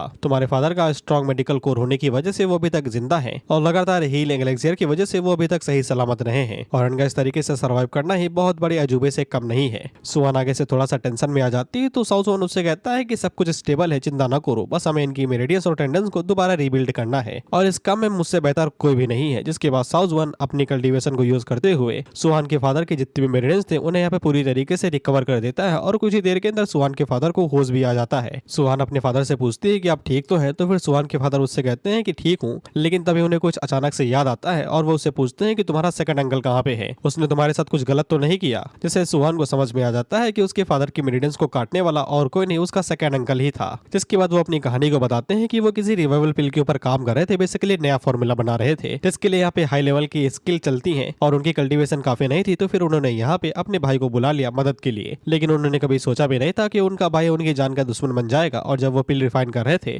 तब यहाँ पे इनके सेकंड भाई ने इनके ऊपर हमला करके इनको यहाँ पे पॉइजन दे दिया। सुहान के फादर को पता भी नहीं था कि उसका छोटा भाई उसे इतनी ज्यादा नफरत करता है। उन्हें तो ये लगा कि सब कुछ नॉर्मल चल रहा है। सुहान के फादर को ये लगता है कि वो नफरत इसीलिए करता होगा क्योंकि सुहान के ग्रैंडफादर ने यहाँ पे सुहान के फादर को फैमिली की गद्दी दे दी थी। तो इससे सुहान को काफी ज्यादा गुस्सा आता है। लेकिन वहीं पे हम लोग सो जुआन को देखते हैं जो कि रिवाइवल पिल के बारे में सोचते हुए कहता है कि ये पिल यहाँ पे सुहान के जो मास्टरी ऑफ एल्केमी है उसका लेवल बढ़ा सकती है। इसके बाद साओ जुआन सुहान के फादर से पूछता है कि मैं कुछ टाइम के लिए आपका पिल फॉर्मूला ले सकता हूँ। सुहान के फादर पूछते हैं कि ये जनाब कौन है। तो फिर सुहान आगे से बताती है कि ये एल्डर साओ जुआन है और इन्होंने ही मेरी मदद की है आपको बचाने के लिए और साथ ही में मेरे मास्टर भी हैं। जिसपे सुहान के फादर यहाँ पे साओ जुआन को ग्रीट करते हैं और उसे थैंक यू बोलते हैं ऑस्कर और उसकी बेटी को बचाने के लिए। जिसके बाद वो बड़े आराम से उठते हैं और एक जगह को खोल के, बेसिकली सीक्रेट जगह को खोल के वहां से पिल का फॉर्मूला बाहर निकालते हैं। सुहान अपने फादर से पूछती है कि आपने ये कब बनवाया। जिसपे सुहान के फादर आगे से बताते हैं पैसे छुपाने के लिए बेटी। जिसपे सुहान का मुंह बन जाता है। बेसिकली ये काफी ज्यादा अमीर है लेकिन इसके बावजूद तुच्छी हरकतें कर रहे हैं ये। इसके बाद सुहान के फादर साओजुआन को यहाँ पे वो फॉर्मूला दे देते हैं, ये कहते हुए ये मेरी जान बचाने के लिए। साओजुआन नोटिस करता है कि फॉर्मूला पूरी तरीके से इंप्रूव नहीं हुआ है। जिसपे सुहान के फादर ये बात एक्सेप्ट करते हैं कि वो फॉर्मूला कंप्लीट नहीं कर पाए क्योंकि पहले यहाँ पे उसके भाई ने उन्हें इंटरप्ट कर दिया था। साओजुआन बोलता है कोई बड़ी बात नहीं है, सिर्फ कुछ हर्ब और यहाँ पे येलो फील्ड ग्रास की कमी है जिसके बाद फॉर्मूला कंप्लीट हो जाएगा। वह पे येलो फील्ड ग्रास के बारे में सुनते ही यहाँ पे सुहान को कुछ याद आता है और उसे यहाँ पे कुछ चीज समझ में आती है। बेसिकली ये भी किसी फॉर्मूला के ऊपर काम कर रहे होंगे लेकिन कोई चीज मिस कर रही थी। लेकिन येलो फील्ड ग्रास का नाम सुनते ही से वो फॉर्मूला कंप्लीट हो गया। बेसिकली इसकी अकल बढ़ गई। सिस्टम इस बात को यहाँ पे टीचिंग के तरीके लेता है और वो यहाँ पे साओजुआन को रिवॉर्ड देता है सुहान को सिखाने के लिए। जैसे वो रिवाइवल पिल के एडवांस वर्जन को सीख लेगा और साथ ही में उसकी एल्केमी के जो परसेंट था उसे भी बढ़ा दिया जाता है। पहले 70 था अब 99 हो गया है और साथ ही में नए फॉर्मूला बनाने के लिए उसकी जो अकल है वो भी बढ़ा दी जाती है। जिससे साओजुआन के मन के अंदर अब और भी कई सारे आइडियाज आने लगते हैं पिल को लेके कि वो कौन कौन सी पिल बना सकता है। जिसके बाद सुहान के फादर अपनी डॉटर को थैंक यू बोलते हैं फैमिली को मैनेज करने के लिए जब तक वो यहाँ पे बेहोश पड़े हुए थे। जिसपे सुहान आगे से कहती है लेकिन वो पूरी तरीके से ये काम कंप्लीट नहीं कर पाई। उनकी ट्रीटमेंट के लिए उसे काफी सारे पैसों की जरूरत थी तो फिर उसने कई सारी फार्मेसीज बेसिकली अपनी जो दुकानें थी उन्हें बेच दिया। इसलिए अब उनकी फैमिली पूरी तरीके से कोलैप्स करने की कगार पे है। उतने में साओजुआन उन लोगों से कहता है कि उसके पास एक तगड़ा आइडिया है। जिसके बाद वो उन लोगों से कहता है कि जितनी भी फार्मेसीज है हम वो दोबारा खरीद लेंगे जिसके लिए पैसा अपनी तरफ से देने वाला और ये हाथों में उछाल भी रहा है पैसों की पोटली। जिसके बाद ये अपना बिजनेस माइंडेड बंदा इस्तेमाल करता है। ये कहता है कि हम लोग यहाँ पे फार्मेसी शॉप्स खरीदने के बाद में कुछ यंग एप्रेंटिस यानी कि एल्केमी स्टूडेंट्स को खरीदेंगे और उनके साथ लाइफ लॉन्ग कॉन्टैक्ट करेंगे। हम उन्हें पिल फॉर्मूला देंगे और वो हमारे लिए पिल बनाएंगे जिसके बाद वो पिल्स हम लोग बेचेंगे। अगर कोई यहाँ पे डिसाइपल बीच में हमारे लिए छोड़ता है तो हम लोग उसके साथ पहले ही नॉन कंप्लीट एग्रीमेंट साइन कर लेंगे जिससे वो लोग यहाँ पे पिल रिफाइनिंग फॉर्मूला हमें देके ही जाएंगे और कहीं और पे जॉब भी नहीं कर पाएंगे। बेसिकली ये पूरी तरीके से मार्केट के अंदर मोनोपोली मचाने वाले थे। जैसे कि जियो का है, जब मन चाहे तब प्राइस बढ़ा देते हैं साले, क्योंकि उनके पास कस्टमर से ज्यादा है। ज्यादातर लोग जियो का ही सिम इस्तेमाल करते हैं कंपेयर टू अदर कंपनीज। ये लोग आगे से कहते हैं कि ये इवल डॉक्टर का प्लान है और ये तीनों भी हैरान हो जाते हैं कि इतना खतरनाक आइडिया कौन सोचता है भाई। लेकिन साओजुआन के मन के अंदर था कि वो इसी तरीके से मार्केट के अंदर तहलका मचा देंगे। साओजुआन उन लोगों से कहता है जाओ जाके सब कुछ संभालो, पिल विल रिफाइन करो, तब तक हम लोग यहाँ पे तुम्हारे सेकंड अंकल से मिल के आते हैं। वो पे बाप बेटी अपने मन के अंदर सोचते हैं कि ये कुछ ज्यादा ही सीरियस नहीं इस मैटर को लेके, हमसे ज्यादा ये है सीरियस। जिसपे सुहान भी आगे से कहती है कि है तो सही। इसके बाद हम लोग सुहान के सेकंड अंकल को देखते हैं जो कि उन दोनों को देख के घबरा जाता है और उनसे पूछता है यहाँ पे क्या लेने के लिए आए हुए हो। जिसपे साओजुआन आगे से कहता है ज्यादा नहीं बस प्रैक्टिस करने के लिए आए हुए हैं। जिसके बाद वो लिन से बोलता है कि जब तक तुम यहाँ पे मेरिडियन शॉर्ट की को प्रोड्यूस नहीं कर लेती तब तक हम लोग यहाँ से जाएंगे नहीं। जिसके बाद लिन इसी तरीके से यहाँ पे शॉर्ट की को रिलीज करती रहती है और खटाखट यहाँ पे उनको रिलीज करते हुए कम से कम 10,000 शॉर्ट्स को निकाल लेते हैं जो कि स्पिरिचुअल एनर्जी से बने हुए थे। और निकालने के बाद में वो उन्हें यहाँ पे सुहान के सेकंड अंकल की तरफ दाग देती है। हालांकि इसे सेकंड अंकल को कुछ हुआ नहीं था क्योंकि वो लोग और भी ज्यादा प्रैक्टिस करने वाले थे। इसके बाद साओजुआन लिन से कहता है कि अब इन्हें यहाँ पे ट्रांसफर करो और एक शॉट के अंदर बदल दो। इसके बाद लिन बिल्कुल ऐसा ही करती है और थोड़ा बहुत फोकस करने के बाद में वो उन सभी शॉट्स यानी 10,000 शॉट्स को एक शॉट के अंदर बदल देती है जो कि जाइंट शॉट थी। जिससे लिन काफी ज्यादा खुश हो जाती है और साओजुआन उसे कहता है कि इतना काफी होगा अजुरेफाल सेक्ट से निपटने के लिए। इन लोगों ने लायोन सेक्ट को अजुरेफाल सेक्ट कर दिया है जो कि मेरे लिए बढ़िया है। वो फिर सेकंड अंकल इन लोगों से बोलता है कि तुम लोग क्या प्लानिंग कर रहे हो भाई, इस शॉट को मेरे मत्थे के ऊपर टांग रखा है, इसे दूर करो। जिसमें साओजुआन उसे कहता है कि तुमने तो उन्होंने यहाँ पे सुहान के फादर के ऊपर अटैक किया था, क्या तुमने कभी सोचा भी नहीं कि तुम्हारा भी भांडा फूट सकता है और तुम्हारा भी घड़ा फूटेगा। जिसके बाद वो लिन से कहते हैं इंतजार क्या कर रहे हो भाई, इसके ऊपर हमला करो। जिसके बाद लिन यहाँ पे सेकंड एंगल के ऊपर हमला करती है, लेकिन उसका निशाना कच्चा था तो वो साइड में जाके लगती है। वो फिर सेकंड एंगल चीख चीख के लोगों को बुला रहा था कि आओ भाई ये लोग किसी को मार रहे हैं, मदद करो, साले बेसमेंट के नीचे कोई भी नहीं तेरी आवाज सुनने वाला। वो फिर साउज़वान लिन से कहता है कि मैंने बोला था ना कि निशाना लगाता समय हमेशा शांत रहा करो और तब निशाना लगाया करो। इसके बाद वो दोबारा निशाना लगाती है, लेकिन दोबारा भी चूक जाती है। लेकिन यहाँ पे सेकंड एंगल की फटके चार थी, क्योंकि निशाना थोड़ा सा नीचे लगा था, थोड़ा सा ऊपर होता तो अखरोट फूट जाते। खैर इसके बाद वो इसी तरीके से निशाना लगाती रहती है, लेकिन इसका निशाना बहुत कच्चा है भाई, नहीं लग रहा, वो भी सिर्फ 10 मीटर की दूरी से।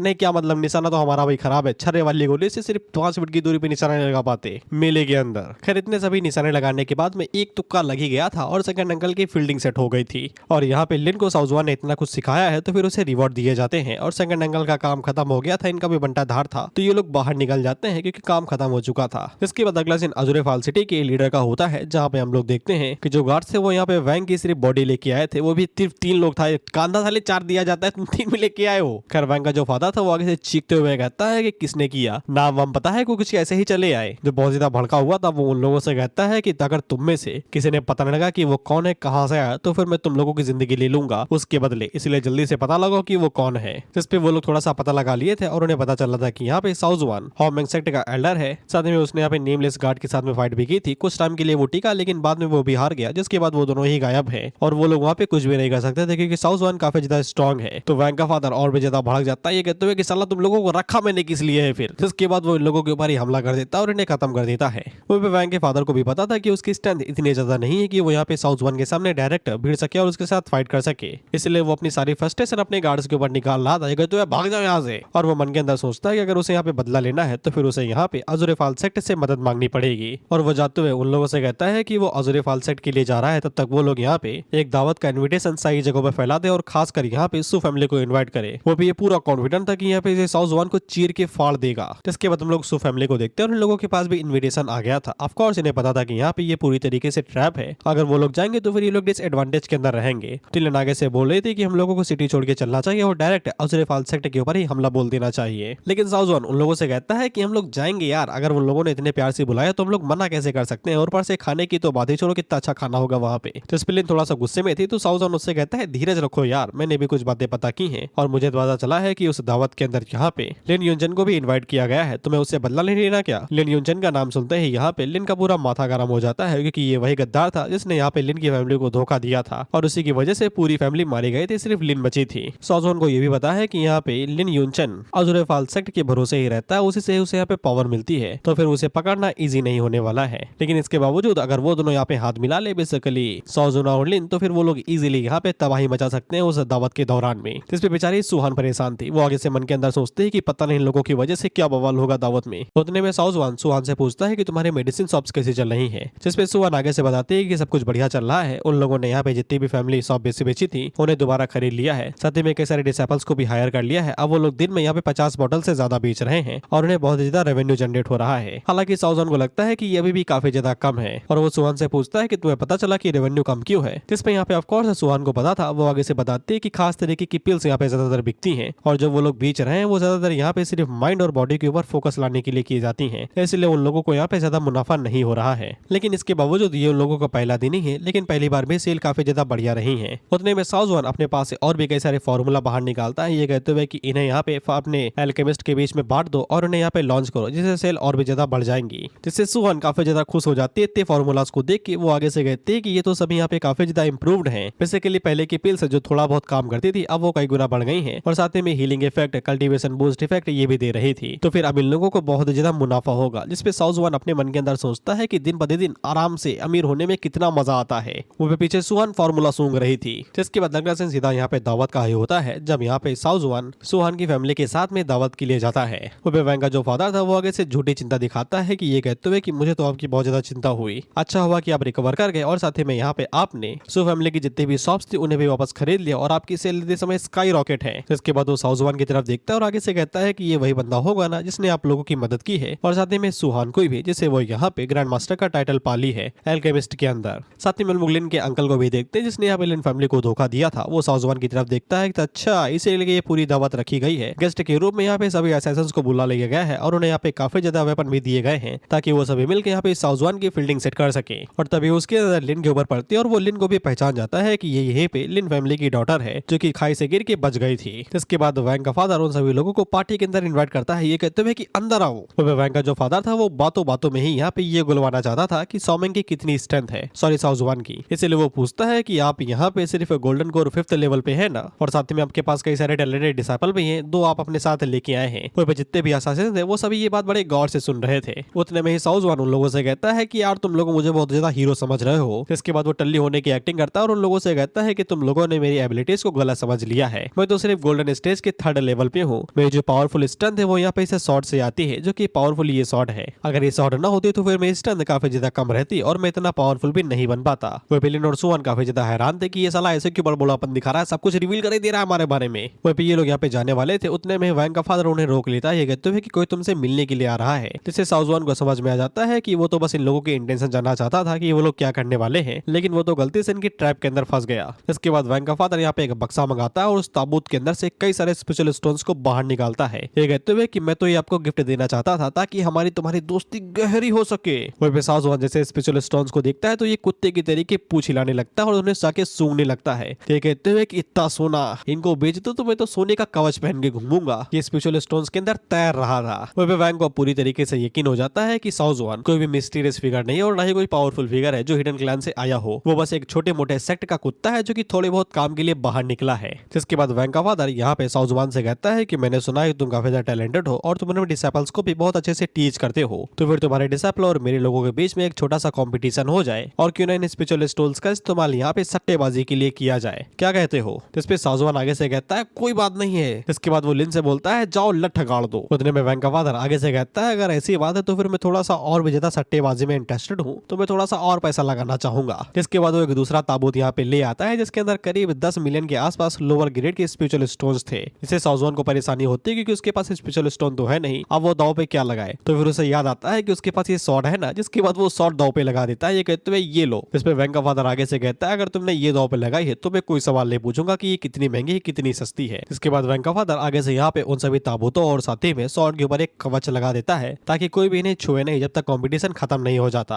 और साउजवान को भी इससे कोई दिक्कत नहीं थी। जिसके बाद वो लिन से कहता है जाओ जाके लठ गाड़ दो, हमारी बेइज्जती न कराना। वैंग का फादर अपनी तरफ से गार्ड को भेजता है और उसे चुपके से बोल देता है पूरा जोर लगा देना। इसके बाद लिन भी आगे से फाइट करने के लिए रेडी हो जाती है, जिसके बाद कॉम्पिटिशन शुरू होता है और लिन आगे से अपनी स्पेशल टेक्निक का यूज करते हुए सामने वाले बंदे के ऊपर हमला करती है। तो वो बंदा अपनी शॉट को बीच में ले आता है अटैक को ब्लॉक करने के लिए, लेकिन इनकी शॉट पावर इतनी ज्यादा हाई थी कि वो इजीली यहाँ पे उस शॉट को तोड़ देती है और सीधा उस चेहरे के पास जाके रुकती है। तो वो बंदा तुरंत ही अपनी हार मान लेता है और लिन को यहाँ पे विजेता घोषित कर देता है। जिसपे साउजवान के चेहरे पे मुस्कान आ जाती है कहते हुए कि बहुत सही बहुत सही। वो फिर वो सौमेंग के फादर की जो बेइज्जती थी उनकी करते जा रहा था कि जाओ यार तुम लोगों के पास इतनी भी स्ट्रेंथ नहीं है, कचड़े पाल रखे हैं तुमने। जिसपे वो लोग चिड़े हुए थे कि कम से कम यार थोड़ी सी तो इज्जत कर लो हमारे घर पे आके हमारे से न्योता खा रहे हो, फिर किसके बावजूद हमारी बेइज्जती कर रहे हो। वो लिन का अंकल आगे से बोलता है कि इसी तरीके से खुद की बेइज्जती करवाते रहो, तुम्हें पता भी नहीं कि दुनिया कितनी बड़ी है, कब तुम्हारे सामने बाहुबली आ जाए तुम्हें पता भी नहीं चलेगा, बस देखते जाओ बहुत जल्द तुम्हारी आंखें बाहर आने वाली है। वैंग का फादर आगे से बोलता है कोई बड़ी बात नहीं है, वैसे भी ये फ्रेंडली कंपटीशन था, हार जीत तो चलती रहती है, वैसे भी कोई विनर होगा तो कोई लूजर होगा। वो वैंग को भी अंदाजा भी नहीं कि यहाँ पे असली मैटर क्या है। उसे बस यही लग रहा था कि यहाँ पे जो गार्ड ने बताया था कि साउजवान के जो दो डिसाइपल है वो भी काफी ज्यादा कमाल के हैं, लेकिन आज उनकी फाइट देखने के बाद वो पूरी तरीके से नॉर्मल ही है। खैर सर यहाँ पे जितने पे यहाँ पे साउजवान को और भी ज्यादा पैसे दिए जाते हैं,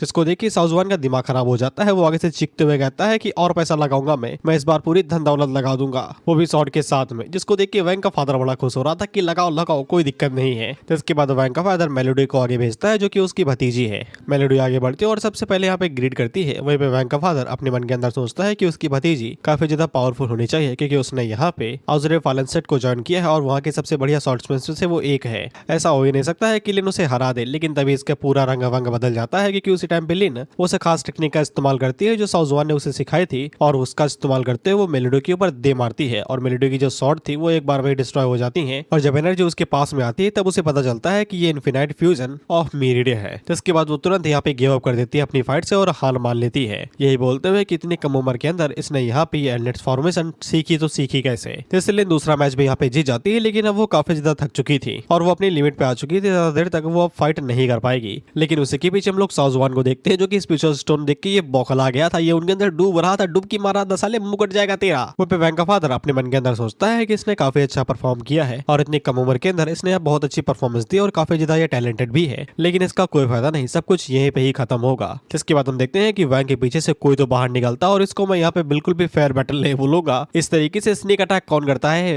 हालांकि सामने से किया, लेकिन इसके बावजूद स्नेक अटैक तो ही हुआ। खैर इसके बाद जो भी सामने से निकला था वो यहाँ पे लिन के ऊपर एक पावरफुल पाम अटैक करता है। साउज़ोन उस टेक्निक को देख के समझ आता है कि यहाँ पे ऑज़रेफाल इमॉर्टल सेक्ट की एक पाम टेक्निक है। तो उसके बाद वो तेजी के साथ आगे बढ़ता है और लिन को पकड़ लेता है। वो पे लिन उससे सॉरी बोलती है कि वो यहाँ पे जीत नहीं सकी और हार गई। इसमें साउज़ोन उसे बोलता है कोई बात नहीं है। वो पे साउज़ोन को समझ में आ जाता है कि यहाँ पे वैंग के फादर ने अपना ट्रम्प कार्ड निकाल दिया है, अब होल्ड बैक करने की कोई भी जरूरत नहीं है। वहीं पे जिस बंदी ने यहाँ पे लिन के ऊपर अटैक किया था वो यहाँ पे ऑज़रेफाल सेक्ट की एक एल्डर थी। स्नीक अटैक बोलते हैं मोहतरमा बाय द वे इसको। खैर क्योंकि यहाँ पे लिन हार गए थे फिर शर्त मुताबिक साउज़वान ने जो भी कुछ दाव पे लगाया था वो सब कुछ उससे छीन लिया जाता है और इसने सब कुछ लगा दिया था, सब कुछ जो ये सेक्टर से लेके आया था। तो ये दोबारा यहाँ पे उन लोगों को चैलेंज करता है तो वो लोग आगे से कहते हैं कोई बात नहीं है, लेकिन दाव पे क्या लगाओगे तुम, सब कुछ तो तुम हार चुके हो साला, अपनी शॉट के साथ साथ जो भी तुमने लाया था वो सब कुछ भी।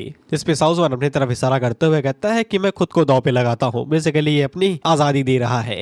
इस पे वो सभी लोग आगे से कहते हैं कि ये बौखला चुका है जो खुद को दाव पे लगा रहा है। वो वैंग का बाप इस चीज के लिए बड़ी इजीली मान जाता है क्योंकि जैसा कि अभी साउज़वान ने बताया था कि वो बिना अपनी शॉट के यहाँ पे कुछ भी नहीं है, तो वैंग के फादर को ये लगता है कि ये बिना शॉट के क्या ही उखाड़ लेगा। इसलिए वैंग साउज़वान से कहता है कि जब नशा उतर जाए तब ये न बोलना कि तुम अपने शब्दों से वापस चले गए थे या फिर नशे में बोल रहे थे। इस पे साउज़वान आगे से कहता है चिंता ना करो, मुझे यहाँ पे इस पूरी चीज की जिम्मेदारी है, लेकिन जो मैं यहाँ पे दिखाने वाला हूँ तुम लोग उसकी रिस्पॉन्सिबिलिटी उठा भी पाओगे क्या? अगर मैं जीत गया तो फिर तुम्हें यहाँ पे सब कुछ मेरे साथ देना पड़ेगा जो तुम्हारे पास है, तुम्हारी फैमिली प्रॉपर्टी सब कुछ तुम्हारा मेरा हो जाएगा। इसके बाद साउज़वान अपनी शॉट टेक्निक को इस्तेमाल करता है तो फिर यहाँ पे ऑज़रेफाल सेक्ट की एल्डर घबरा जाती है कि ये कैसी चीज है। तो इसके बाद वो एल्डर के ऊपर हमला कर देता है ये बोलते हुए कि तुम मुझे एक जिंदगी साथ में पे करोगे तभी हम लोग बराबर होंगे। एल्डर अपनी शॉट को आगे करती है और वो यहाँ पे साउज़वान की शॉट टेक्निक को ब्लॉक करने की कोशिश करती है, लेकिन इसका कोई फायदा नहीं था। साउज़वान की शॉट टेक्निक इजीली यहाँ पे एल्डर की शॉट को तोड़ देती है और उसके सीने के ऊपर एक पावरफुल स्लैश मारती है। वहीं पे ऑज़रेफाल सेक्ट की एल्डर यही बोलती है कि एक मॉर्टल के पास में ऐसे एक्स्ट्राऑर्डिनरी पावर कैसे हो सकती है। वहीं पे जिस शॉट का इस्तेमाल इतने समय पे एल्डर ने किया था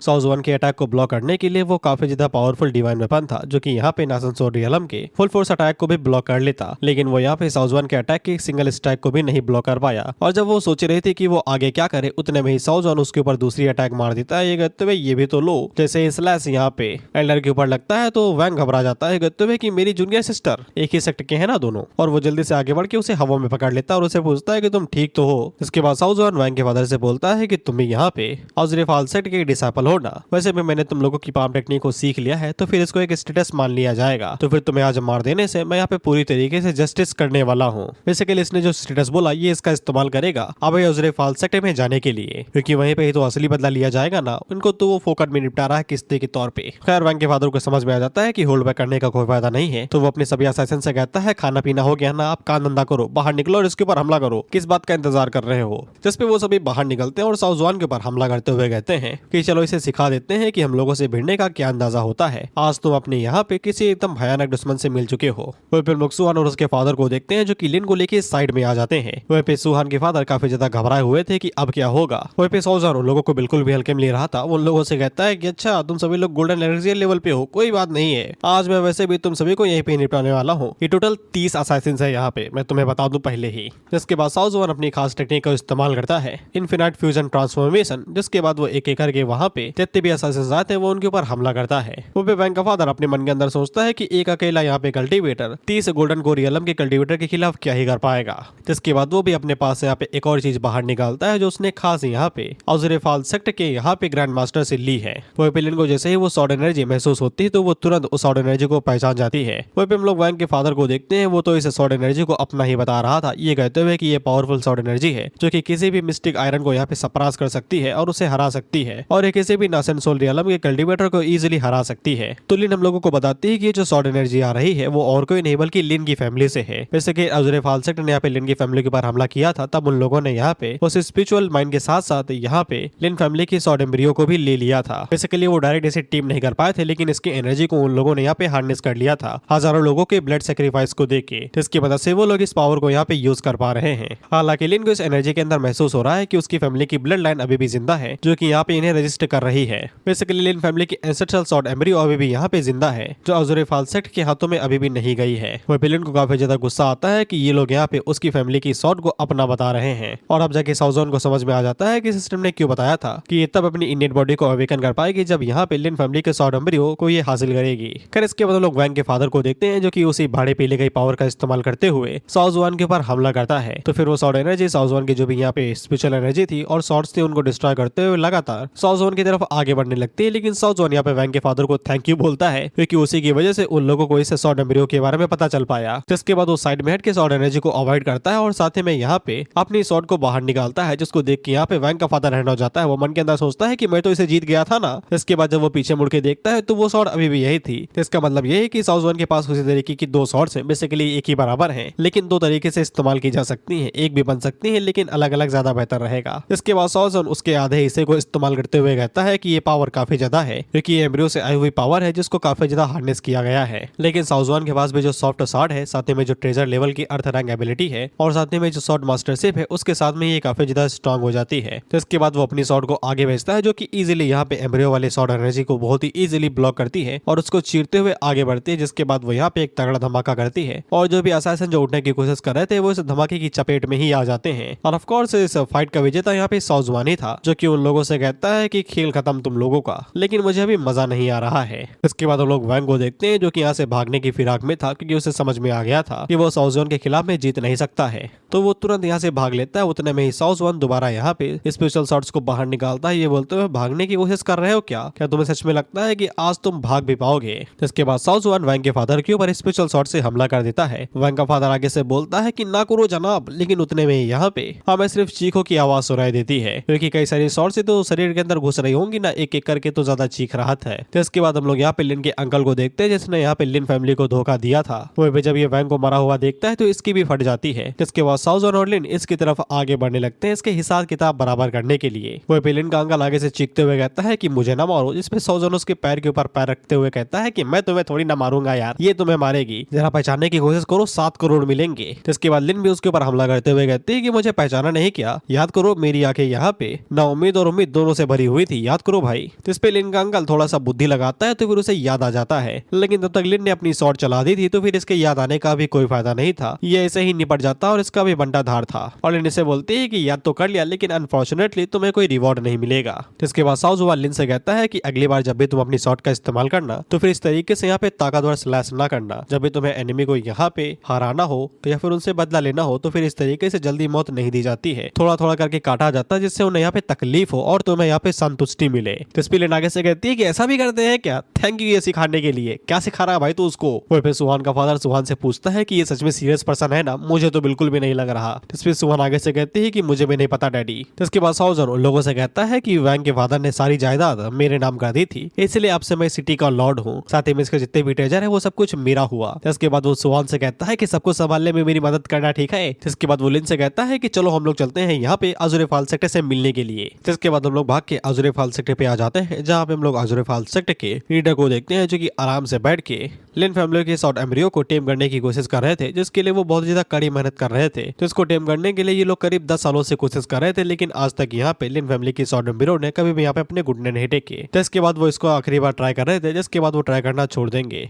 वो इसी बारे में बोल रहे थे कि यहाँ पे ये आखिरी मूवी तय करेगा कि ये फेलियर है या फिर सक्सेस। वो इसको जंजीरों से बांध के इसीलिए रखा गया था ताकि वो इसे टेम कर सके, लेकिन हम लोग देखते हैं कि लिन फैमिली की सॉर्ड एम्ब्रियो अभी भी यहाँ पे इन लोगों का कहना नहीं मानती और वो यहाँ पे लीडर को पीछे झटक देती है। वो भी पैट्रियार्च को भी समझ में नहीं आ रहा था, क्योंकि कुछ सेकंड के लिए लगा कि यहाँ पे सॉर्ड यहाँ पे इन लोगों की हो गई, लेकिन अचानक से यहाँ पे सॉर्ड ने उन्हें पूरी तरीके से रिजेक्ट कर दिया। और उस टाइम पे लीडर को यहाँ पे न्यूज मिलती है कि यहाँ पे वैंग का फादर, साथ में यहाँ पे एल्डर जो कि वो लड़की थी, और साथ में यहाँ पे और लिन का अंकल, वो तीनों एक साथ यहाँ पे मारे गए हैं और उनकी जो लाइफ लंडन है वो यहाँ पे बुझ चुकी है। तो उसको सुन के लीडर काफी ज्यादा हैरान होता है और वो बाहर जाके खुद यहाँ पे चेक करता है। वहीं पे लीडर के जाने के बाद में हम लोग देखते हैं कि अजीब सी सॉर्ड एनर्जी आती है, जो कि यहाँ पे लिन फैमिली की सॉर्ड एम्ब्रियो को चारों तरफ से घेर लेती है। और हम बाद में देखते हैं कि ये सॉर्ड एनर्जी किसी और की नहीं बल्कि लिन की ही है, इसलिए सॉर्ड ने यहाँ पे अज़ूरिफाल सेक्टर को लास्ट मोमेंट पे रिजेक्ट कर दिया था। साउजन हम लोगों को बताता है लिन फैमिली के एंसेस्ट्रल सॉर्ड यहाँ पे लिन फैमिली के मेंबर्स के ब्लड से फोर्ज की गई थी, इसीलिए वो यहाँ पे इनकी वफादार है। वो लिन इसीलिए यहाँ पे उसे सेंस कर पा रही है। इसके बाद साउजन लिन से पूछता है कि वहाँ की सिचुएशन कैसे है, जिस पे लिन आगे से बताती है कि उसे महसूस हुआ है कि यहाँ पे सेक्ट के जो लीडर है वो फुल्ली अभी तक सॉर्ड को यहाँ पे टीम नहीं कर पाए हैं और सॉर्ड के पास अभी भी यहाँ पे उसकी डिवाइन कॉन्शियसनेस है, इसलिए जैसे जैसे ही स्वॉर्ड उनके हाथों में आ जाएगी वो लोग सक्सेसफुली यहाँ पे स्वॉर्ड को अपना बना सकते हैं। जिसके बाद शाओ जुआन लिन से कहता है कि आज हम लोगों को काफी ज्यादा खतरनाक एडवेंचर करना है इस अजूरे फॉल्स सेक्ट के अंदर घुसने के लिए। रेडी हो तुम इसके लिए? तो इसके बाद हम लोग अजूरे फॉल्स सेक्ट के लीडर को देखते हैं जो कि यहाँ पे खुद चेक करते हैं कि लालटेन बुझ चुकी है उन तीनों की। जिसके बाद हमें पूरा कच्चा चिट्ठा बता रहे थे कि वैंग ने बताया था कि उसके बेटे को किसी ने मार दिया है तो फिर उसे मदद चाहिए, जिसके लिए वो यहाँ पे एल्डर को भी लेके गया था, वही लड़की, और साथ ही में यहाँ पे लिन के अंकल को भी। और पूरी तरीके से सब कुछ बढ़िया है, इसलिए उन लोगों ने यहाँ पे एक शॉर्ट क्लोन भी भेजा था, वयारा, जो कि यहाँ पे लिन फैमिली की शॉर्ट एम्ब्रियो से बना था, जिसको लिन ने पहचान लिया था। और साथ ही में इन्हीं लोगों ने यहाँ पे वो 30 असासिन भेजे थे, लेकिन इसके बावजूद सबका बंटाधार हो गया और कोई भी वहाँ से जिंदा वापस नहीं आया। इसलिए सेक्ट लीडर काफी ज्यादा चिड़ा हुआ था। जिसके बाद लीडर पीछे मुड़ के अपने डिसेबल से पूछता है कि कुछ पता चला ये कौन था, किसने किया। इस पे डिसेबल आगे से यही बताता है कि जब तक हम लोग वहाँ पे पहुंचे तब तक सिर्फ वहाँ पे लाशें ही पड़ी हुई थी, वहाँ पे कोई भी नहीं बचा था और न ही उन्हें कोई सबूत मिला। इस पे लीडर का दिमाग और भी ज्यादा गर्म हो जाता है और वो जल्दी से यहाँ पे डिसेबल से बोलता है कि हम लोगों ने 30 आदमी वहाँ पे भेजे थे और साथ ही में शॉर्ट क्लोन भी, लेकिन इसके बावजूद वो लोग एक सिंगल इंसान से नहीं जीत पाए। जिसके बाद वो जल्दी से यहाँ पे बोलता है कि फॉर्मेशन को एक्टिवेट कर दो सेट को प्रोटेक्ट करने के लिए। हमें नहीं पता कि एनिमी के इंटेंशन क्या है और पता नहीं कब वो हमारे दरवाजे पे आ जाए। दरवाजे तो वो पहले ही आ चुके थे, हालांकि बस अंदर नहीं घुस पाए थे। उससे पहले ये लोग अपने सेट की जो फॉर्मेशन थी उसे एक्टिवेट कर देते हैं, प्रोटेक्शन फॉर्मेशन, जिस वजह से ये दोनों अब अंदर नहीं घुस सकते थे। इन्हें यहाँ पे कोई और तरीका इस्तेमाल करना पड़ेगा। लिन तो बोलती है कि तोड़ दे क्या, जिसपे शाओ जुआन आगे से कहता है नहीं भाई, सबसे पहले हम लोगों को शॉर्ट हथियानी है, जिसके लिए हम लोगों को धीरज से काम लेना पड़ेगा, इसलिए आवाज नहीं बना सकते। जिसके बाद यहाँ पे वो लिन को एक खास आइडिया बताता है और वो आइडिया सुन के तो लिन भी हैरान हो जाती है कि ऐसा करना है क्या। जिसके बाद हम लोग शाओ जुआन को देखते हैं जो कि दरवाजे पे खड़ा होकर नौटंकी कर रहा था कि वैंग लिंग और उसके जूनियर सिस्टर तीनों वहाँ पे मारे गए जब उनके ऊपर हमला हुआ था। तो फिर एल्डर यहाँ पे नीचे आ जाता है और वो उन लोगों से पूछता है कि क्या बवाल मचा रखा है भाई, तुम हो कौन।